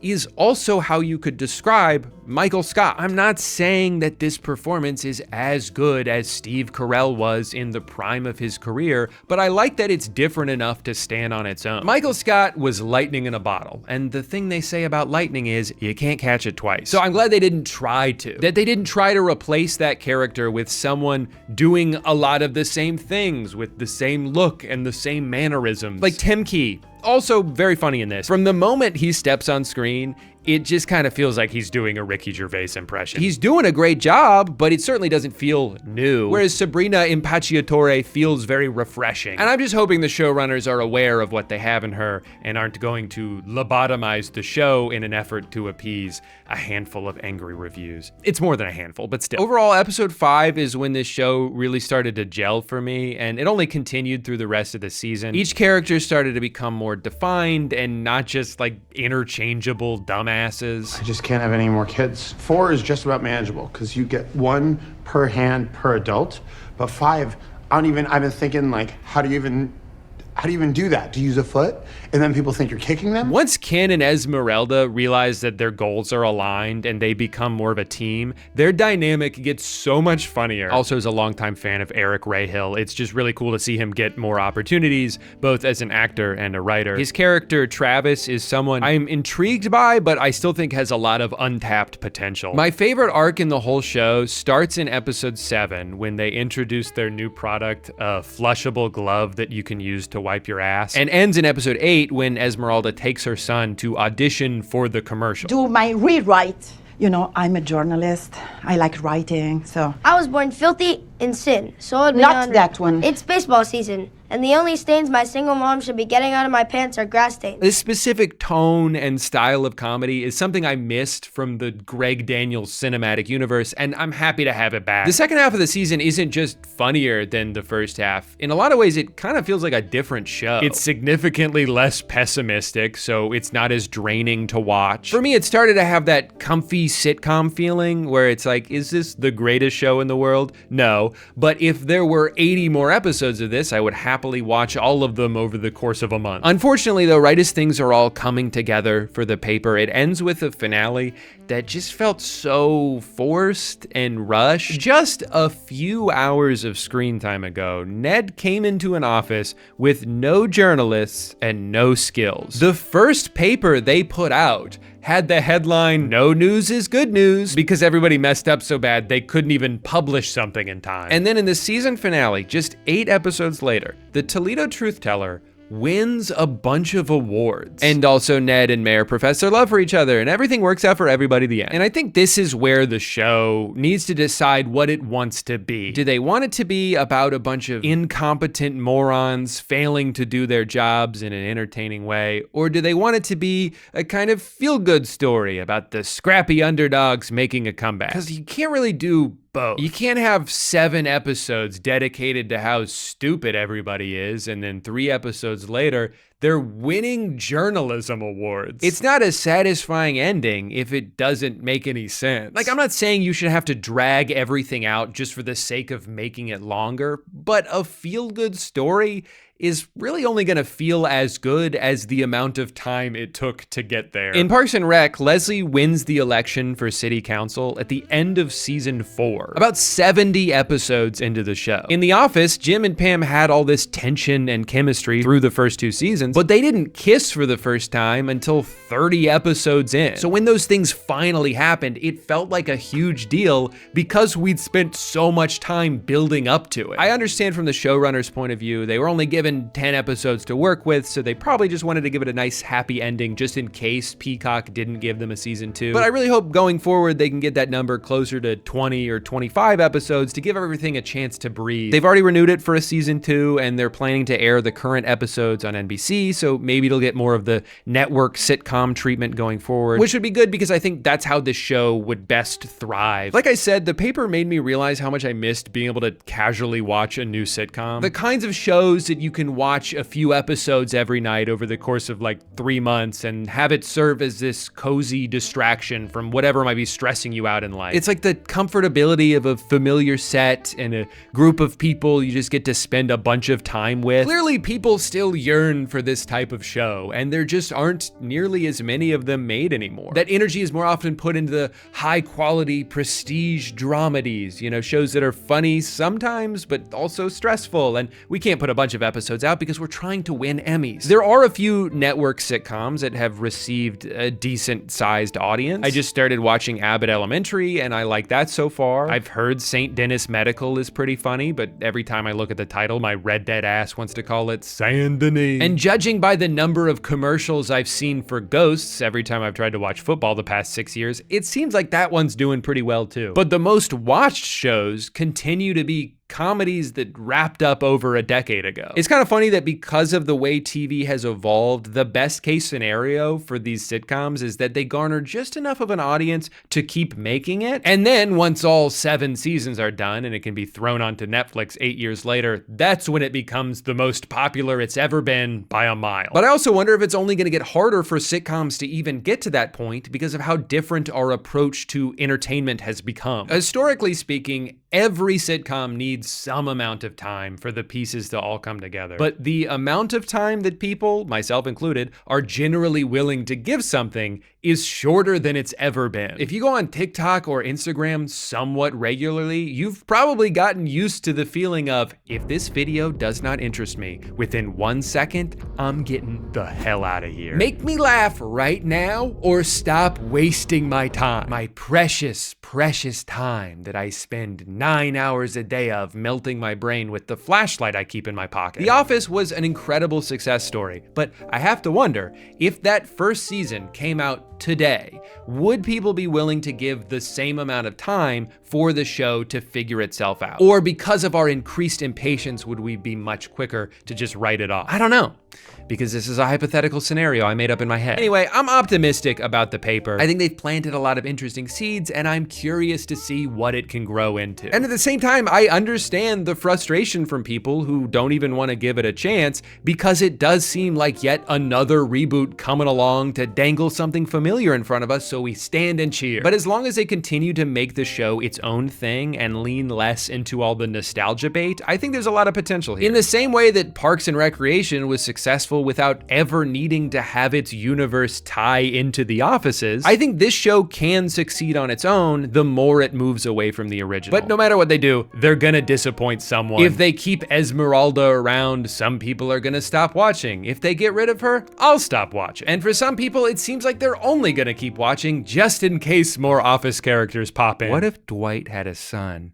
And what if Jim had a son? And then they could be friends. And then we could just do the same exact show with the same exact characters, but played by different actors. What is this, HBO's Harry Potter series? Move on. Nothing you ever watch is going to immediately be on par with the show you've watched 100 hours of. You gotta open your heart up first, brother. All I ask is that you try not to develop a strong opinion about something before you even give it a chance. Try to go into everything with a clean slate, and if you like it, awesome. If you don't, that's fine too, but at least you've figured that out on your own. Just don't let some stranger on the internet tell you how you should feel about something.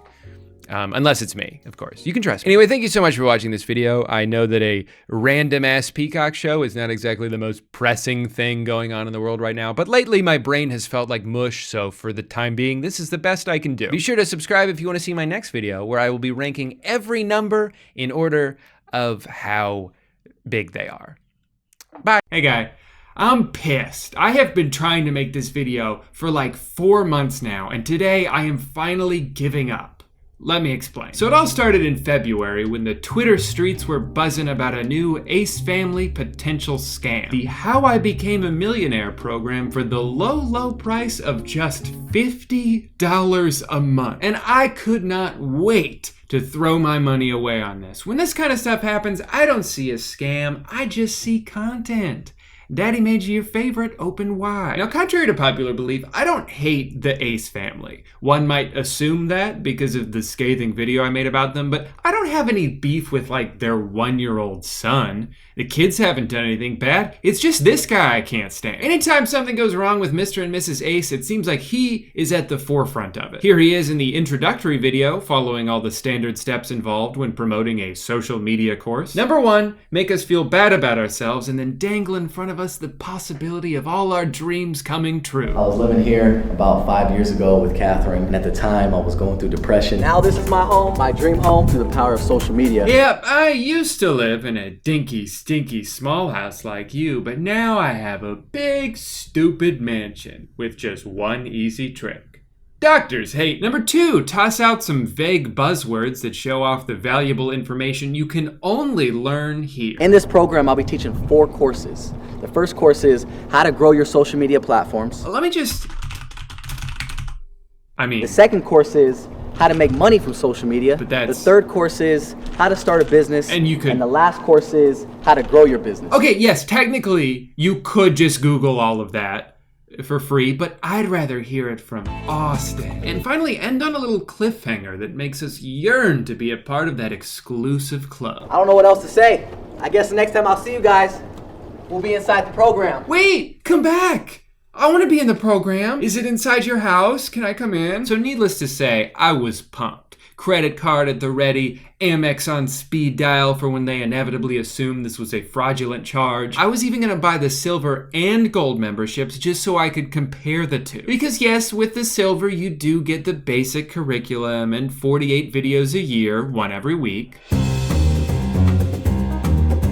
No, that's right. But then you'd be missing out on all the exclusive extras, like bring in other celebrities to hear from, or go on live with everyone. With everyone? I'm picturing a Zoom call with like 700 people all talking over each other. They'll even pick a few people for weekly FaceTime calls. Yeah, I'm sure they kept up with that. Pick a few people to promote. I like how not specific that is. Is it on your YouTube channel, your Facebook? Are you gonna write my username on your arm like one of those hot tub streamers? Pick a few people to verify. Ooh. I'm sure they're not gonna like email Twitter and have them give you a blue check mark on there. I'm pretty sure they're just gonna verify my HIBM profile, so everyone knows that I'm the official Ace lover for life. What I really love about those last 3 is that none of them are even guaranteed, but they're still listing them as benefits. That would be like if I said, hey fans, if you mail me a check for $100, I might have lunch with you. I have no obligation to do it, because I didn't actually promise that I would, but you should still send me that money just in case. So now you can see why I was so excited to sign up for this. However, I couldn't, because I guess I missed the enrollment window. So I had to wait another month and a half. I still don't understand what this business model is. It seems like the whole thing is a money grab, but then they're like really selective about who they grab money from. Anyway, I forgot about it for a little bit. A couple months go by, I go to check it and realize, God damn it, I missed it again. It was such a short window, they didn't advertise it at all the second time, and then the timer just resets. The whole thing is so weird, but I was determined not to let this opportunity slip by again, so I checked back every week. I made sure that we were on track. I marked my calendars. I set an alarm. Nothing was gonna stop me from being there the second that timer hit 0, which, by the way, was on Father's Day. Sorry, Dad, I can't have dinner with you this year. I need to sit at my computer so I can sign up for a scam. I made sure that I would be there. I sat and watched as that countdown hit 0, finger hovering over the mouse, and wouldn't you know it, nothing happened. I couldn't join, the text didn't change, it still told me I needed to follow the timer, which was now gone. How am I gonna become a millionaire now? And that's when it hit me. I just got scammed out of getting scammed. I was practically on my knees begging for it, and instead of taking my money, all they did was waste my time. And you know, they say time is money, so technically they wasted both. Now, the fact that I couldn't join doesn't mean that the course itself is not a scam. I mean, I would argue that if their website isn't being updated to bring in new members, it probably doesn't bode well for the members they already do have. The Instagram is totally inactive. They've had exactly 6 posts on there every time I've checked. And that follower number has only been going down, so they're not accepting anyone new. So it's probably safe to assume that they're not keeping up with the $600 a year program that they made. Since I couldn't join the program, the only recent updates I could find were in a video by a YouTuber named Sloan, and he actually had screenshots from some of his subscribers who did sign up for the program. Lots of not so surprising details here, like the information is not even remotely valuable, the videos seem rushed, none of the live streams were ever done on time, which messed up people's schedules because they would make their plans around it. But it gets worse. Not a single active user on here has ever had a FaceTime call. Yeah, I'm sure they kept up with that. Apparently they're given worksheets to fill out while watching the videos,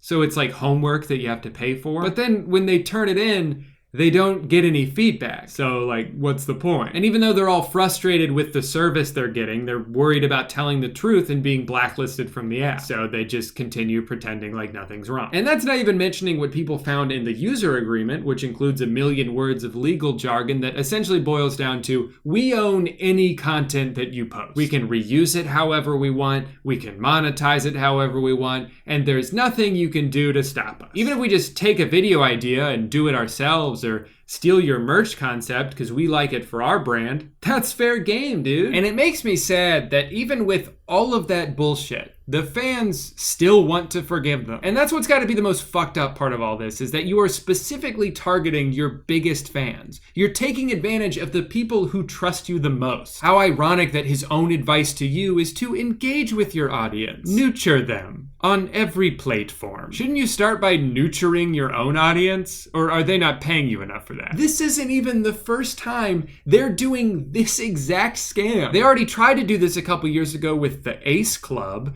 and then took none of the blame when it crashed and burned. The people that we partnered with in that adventure, they just weren't good partners. They end up unfortunately scamming us. Sorry guys, those idiot web developers screwed us over.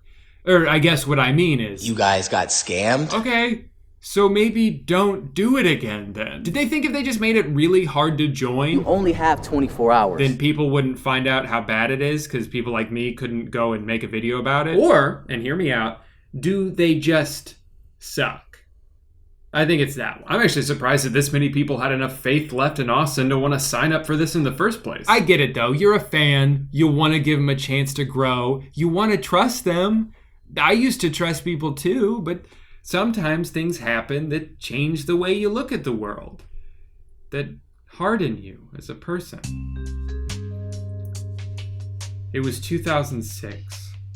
RuneScape.com. My friend on the game comes up to me and says, "Hey, would you like 1 million gold coins?" And I was like, yes please. How did he know that's exactly what I wanted? What a nice guy. All you have to do is give me your password. And obviously I had to think about it for a little bit. Can I really trust this guy? Maybe he's trying to take advantage of me. Here you go. Great. Now, in order for this to work, you just have to log out and log back in, and the money will be in your bank. Yeah, of course, that makes sense. Be right back. So I log out, alarm bell's still not going off. Give it a couple minutes, try to log back in, and I can't because someone else is on the account. And now it's starting to hit me that maybe this offer of $1 million in exchange for nothing was a little too good to be true. So I keep trying to log back in over and over and over again, and the more time that passes, the more freaked out I start to get. And finally, after about 5 minutes of crying and pissing all over myself, I was able to log back in, and I had been wiped clean. All of my coins and armor and everything I had worked so hard for in the game was gone. I was devastated. But I learned a valuable lesson that day, that you can't just go around trusting random people. I had a pretty sheltered childhood, so this was kind of a shock to me. So I swore to myself that this would never happen again, that I would never fall for another scam, and I was doing pretty damn good. Until I bought this fucking thing. Yeah, I'm talking about my moon pot again. The lumpy sack of beads that pretends to be 25% off even though it's always this price. What, this time it's for Father's Day? My dad would disown me if I bought him this thing. Plus, I'm already on thin ice because I had to cancel our dinner plan. They have the audacity to describe it as the anti-anxiety chair. Wow, I can just feel my anxiety melting away. Guess I don't need my therapist anymore. Unlike traditional beanbags, MoonPod belongs in the trash. And you know, I had moved on from this. I was ready to get on with my life. And then they sent me an email asking me to review it. So I did. I shared my honest thoughts. I went ahead and submitted it, even got a little confetti. But then I couldn't help but notice that my review wasn't on the website. Interesting. Seems like you have hundreds of positive reviews, but only 5 negative ones? Nope, those are all positive too. Well, maybe I just need to try submitting another review.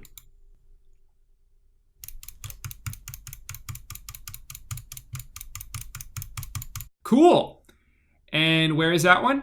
Still not there, huh? Weird how they let this guy post 2 positive reviews back to back, but I can't even post 1. Oh, I think I know what the problem is.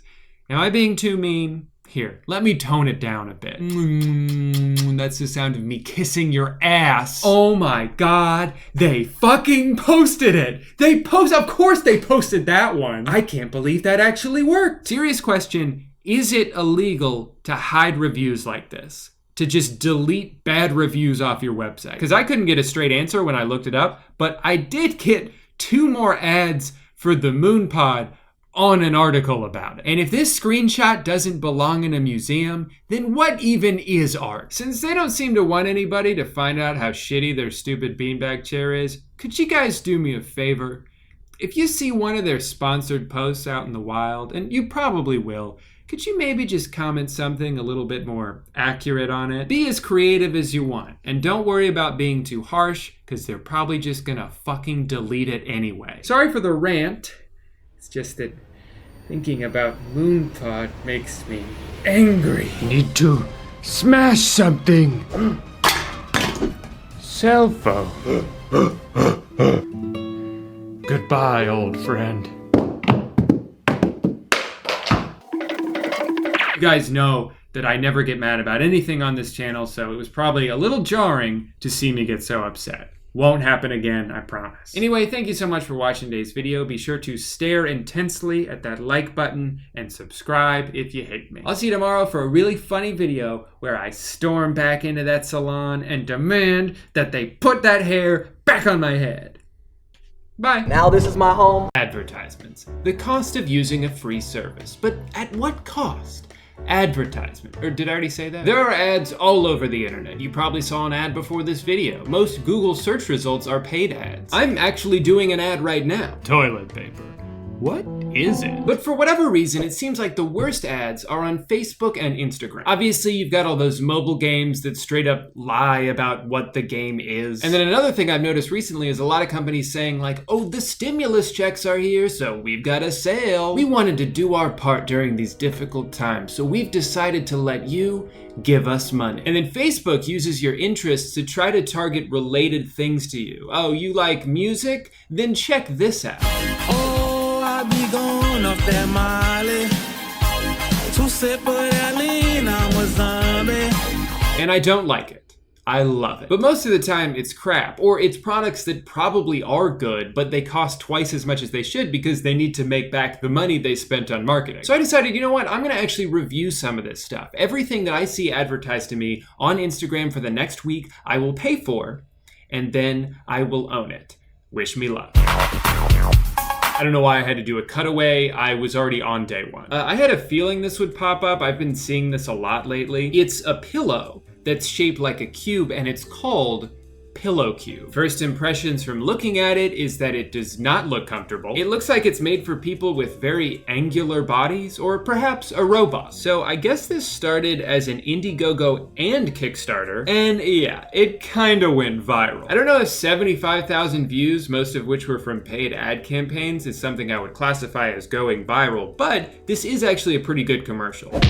Wow, that is soft. The price isn't terrible. I mean, there certainly are more expensive pillows out there, but for 70 bucks, this better be pretty damn comfortable. Potential red flag. I'm noticing an unexpected theme here with the reviews. A lot of people are saying that it smells like peanut butter. According to this guy, like a lot, ha ha ha. Almost like somebody dipped it in a jar and then shipped it. It's so weird, man. This pillow smells just like peanut butter. And every morning when I wake up, I have peanut butter all over the side of my face. So I rub it on some toast and it tastes just like peanut butter. And it's delicious. And now I have that for breakfast every morning and I have no regrets. 10 out of 10. Gotta say, I'm very intrigued by the peanut butter pillow cube. So guess we'll find out.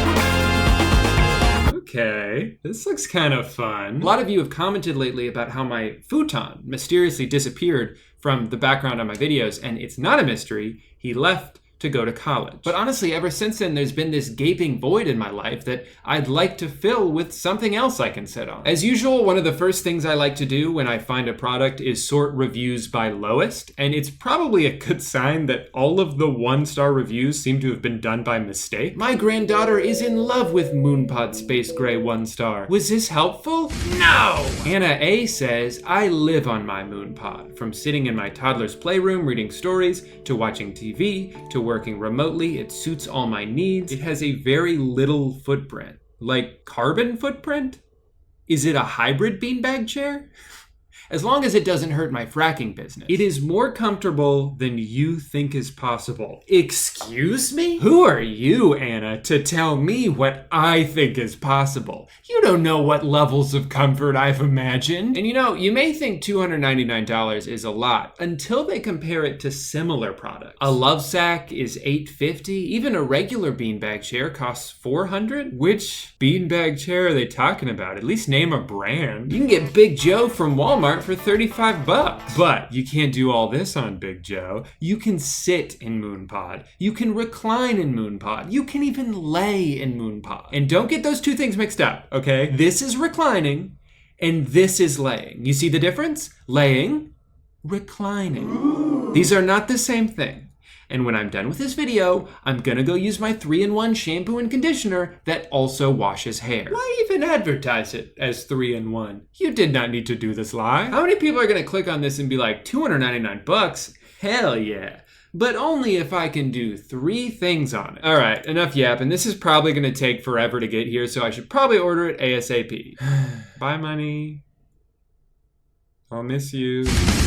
Okay, this I can live with. I just dropped $300 on a beanbag chair yesterday, so it would be nice to go with something a little bit cheaper. Plus, I do wear a lot of sweatpants.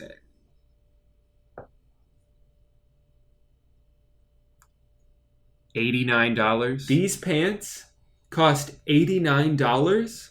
Are they bulletproof? Yeah, these joggers are pretty expensive, but they might just foil an assassination attempt. What even is Vuori? How are you gonna have some obscure made-up name and also have the audacity to charge $90 for sweatpants? After only 2 washes, the side seams have completely frayed. I followed wash instructions exactly and didn't even put them in the dryer. Extremely disappointed with the quality for $90 track pants. Okay, so they're not bulletproof. Generally, I don't mind spending a little bit more for something if I know it's gonna be like high quality, but I have never heard of this brand in my life, so I have no idea what to expect. Guess we'll find out.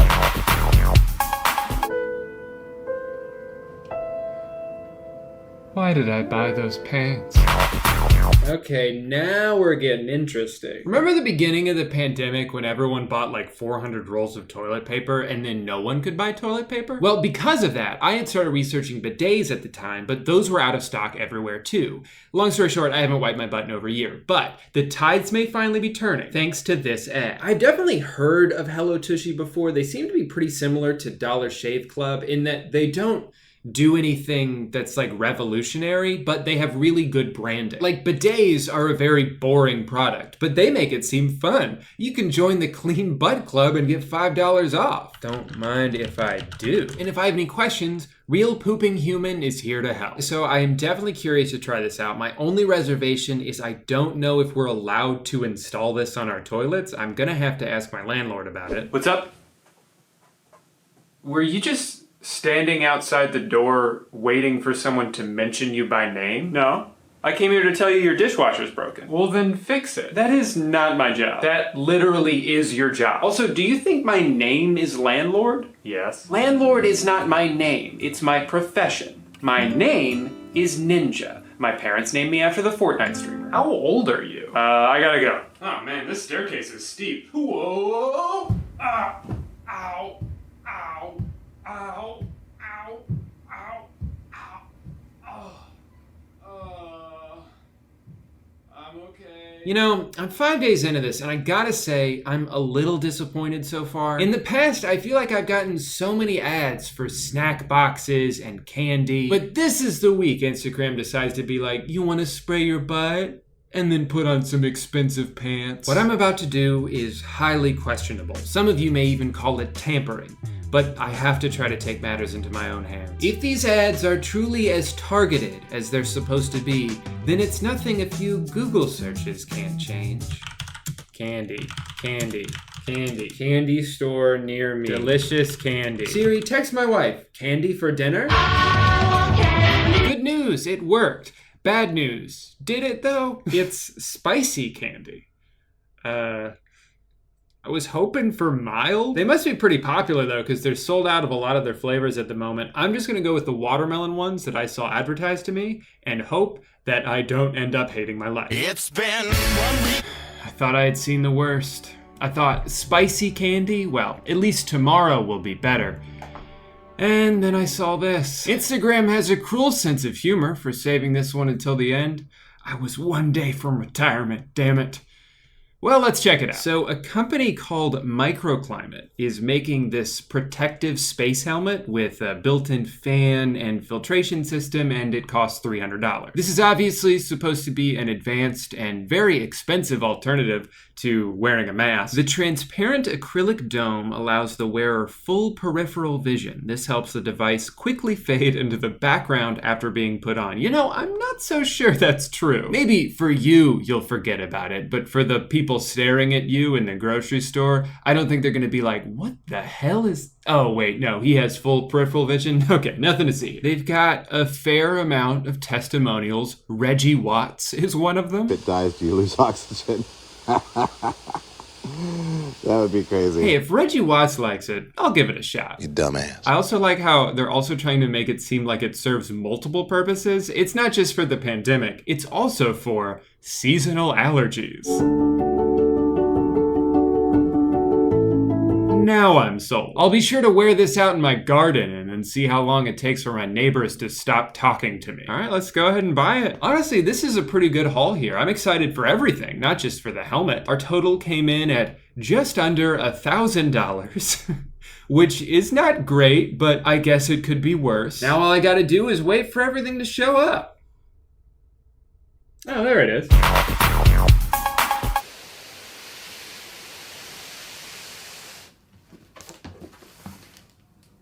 Mail's here. I'm gonna go ahead and open the moon pod first because it's the thing I'm most excited about, and also so I have somewhere to sit for this part of the video. Excuse me. It says not to open it with a sharp object, so I'll try my best. I'm a sucker for instructions. I will always follow them. Did I get the white one? Smell test. You know how when you go to like Dick's Sporting Goods, the whole store just smells like baseball gloves? That's what this smells like. Ah, the cover. Hole in one. No, that's fine. You don't need to help. Just keep sitting there. Jeez. Having a little bit of trouble here. Maybe I should have done this last. I'm already sweating. Oh my god. This is kind of a nightmare, honestly. I did it!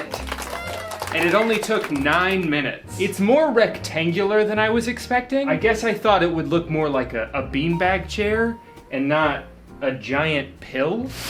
Honestly, I'm a little underwhelmed. As far as comfort goes, this is like bare minimum. It just feels like I'm sitting on beads. The way they advertised it on the website, I thought it would have some kind of special material inside that would be unlike anything I've ever felt before. It's the Moon Pod. It's supposed to be out of this world. I don't know, for $300, I'm just not that impressed. I mean, it's definitely better than sitting on the floor.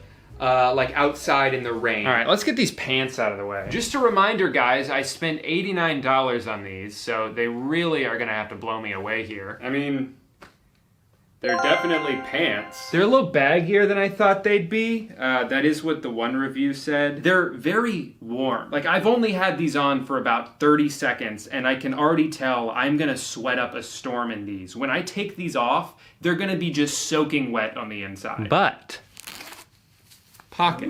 This is where I can hold all of the money that I would still have if I didn't use it to buy these pants. So I'm gonna go ahead and open up the pillow cube next because I haven't eaten lunch yet and I'm kind of in the mood for PB&J.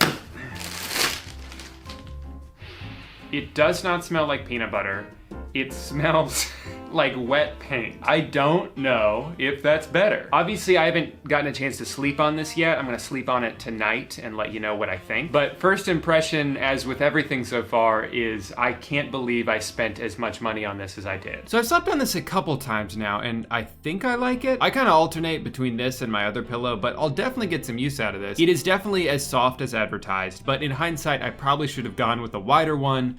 Also, I woke up my cat. Sorry. Time for the bidet.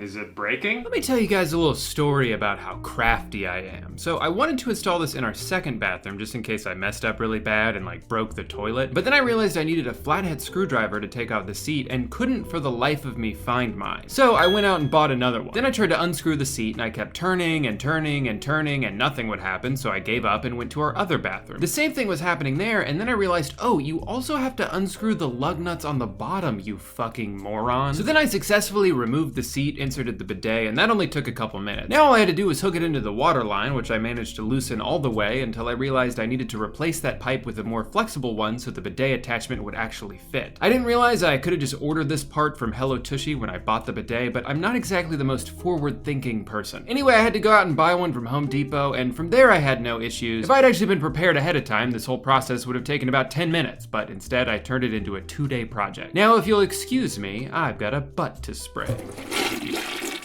Hole in one! Here they are. I've smelled a lot of smells in this video so far, and the smell I'm going to experience when I open this sealed pack of spicy candy is something I'm not excited for. First impression, like all candy that gets delivered to your mailbox and just kind of sits there for a while, this is all congealed into one solid object. Like one of the commenters said, it's basically just like regular candy that they put red chili flakes on. All right, here goes nothing.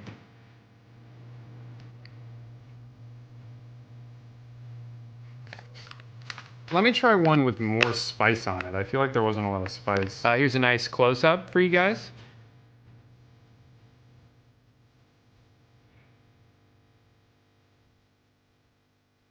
No. The candy itself is good. I'm a sucker for sour candy. I just wouldn't put these two things together. I'll have one more. It's just weird. It's not for me. My final thoughts on Chili Chews is that they are not sitting very well in my stomach, and it's a good thing that I already installed that bidet. Boy, oh boy, am I excited for this one. Here it is. Some accessories in here. You've got like a microfiber cloth. Looks like the charging cable. Also a flight fact card. I believe that is what you show to like the flight attendant when you want to wear this on a plane. To show them like, look, this is legit. I don't know if that would actually work because according to the CEO of the company, he was like, yeah, they still made me put on a mask. I started to explain what the device was that I had on, but they weren't having any of it. and were about to take me off the flight. You know, it's funny. The whole point of this is so you can have this on without having to wear a mask. But I have never wanted to cover my face more than I do right now. The only thing I really hear is the fan. I feel like if someone was talking to me outside, I would not be able to hear them at all. There almost needs to be like a microphone on the outside and then speakers on the inside. Oh wait, they didn't say anything about burps. It's very loose. Oh wait, I think I figured it out. Okay, and then that goes... I think I figured out the strap. And then I think I just broke... Oh, god damn it. Alright, nice solid fit. My hair is very much in my eyes now. Not much I can do about that. Drink test! I just gotta...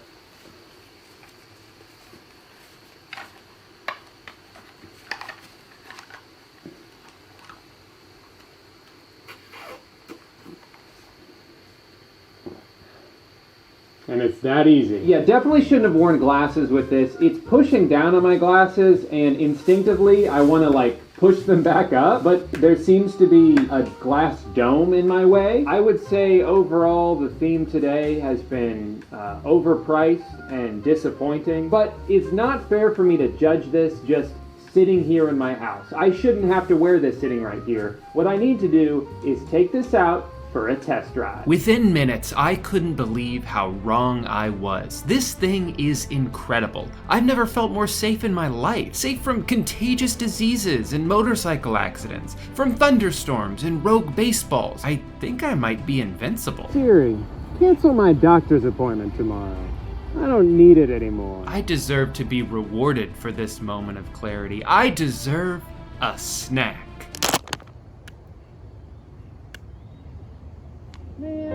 So I guess there is one downside. So to organize my final thoughts on all these products, I'm gonna be putting letter grades into a tier list because my brain is broken and that's the only way it knows how to assess things. Right off the bat, MoonPod, straight up F. I wouldn't say it's an F tier product. If I got it for free, I'd say it's like C at the best. But I spent like 340 bucks, I think, for this thing. It feels super cheap. It's not that comfortable. It's very noisy. Every time you move, I feel like my wife can hear me from across the house. It feels like a $50 beanbag chair at the most. The Pillow Cube was actually pretty comfortable. If the MoonPod was made out of the memory foam that the Pillow Cube was made out of, it would be the most comfortable fucking chair in the world. My only thing with the pillow is that I wish I had just went ahead and bought the bigger one. It's not very wide, and if you move around in your sleep at all, which everybody does for the most part, you're gonna wake up in some weird positions, which kind of defeats the purpose of having something that's supposed to like keep you from waking up with neck pain. The pants definitely grew on me as time went on. Really, the only thing with these is that you cannot possibly justify the $89 price tag. I would say like 40 bucks at the most. This could go in either B or C. I'm gonna put it in C just because of the price, but they're decent pants. I'm also gonna put the Chili Chews in the C tier. Obviously, I didn't personally like them, but I've never had spicy candy before. That's not really my thing. Probably the product that is most accurately priced out of everything on this list. The microclimate mask is going straight to S tier. My only regret with it is I wish I had spent more money on it. I wish it cost twice as much. And then the bidet, I think I'm gonna put that in A tier. It works pretty well. It's the only thing on this list that I probably would have bought anyway, but it was pretty easy to hook up, and it's the kind of thing that I'm gonna use pretty much every day. If I were to take anything away from this video, it would probably be that if you see something advertised to you on Instagram, it probably costs twice as much as it should. It's probably not as good of a product as you think it will be, and the reviews can be misleading. I guess the last thing I'm curious about is after engaging so much with the Instagram algorithm, what it thinks of me as a consumer. Now that they've identified me as someone who literally buys everything, what are they gonna advertise to me next? Is it just gonna be crazy expensive stuff? Are they gonna try to get me to buy a car? I'm actually kind of curious. Get through some stories, and they think I'm depressed. God damn it. Oh, I be going off that Molly. Well, I'm filming it now. Jeez. Thank you guys so much for watching today's video all the way up until the end, or for some reason, clicking on it and skipping directly to this part. I hope you all learned something today. I know I sure did. I learned not to buy stuff online, because most of it sucks. Or you know what, maybe that's not what I learned, because I had a lot of fun making this video and I might do a part 2 somewhere down the road. That depression clinic isn't gonna research itself. Anyway, thank you again for watching. I will see all of you tomorrow for our big date at Olive Garden. Bye.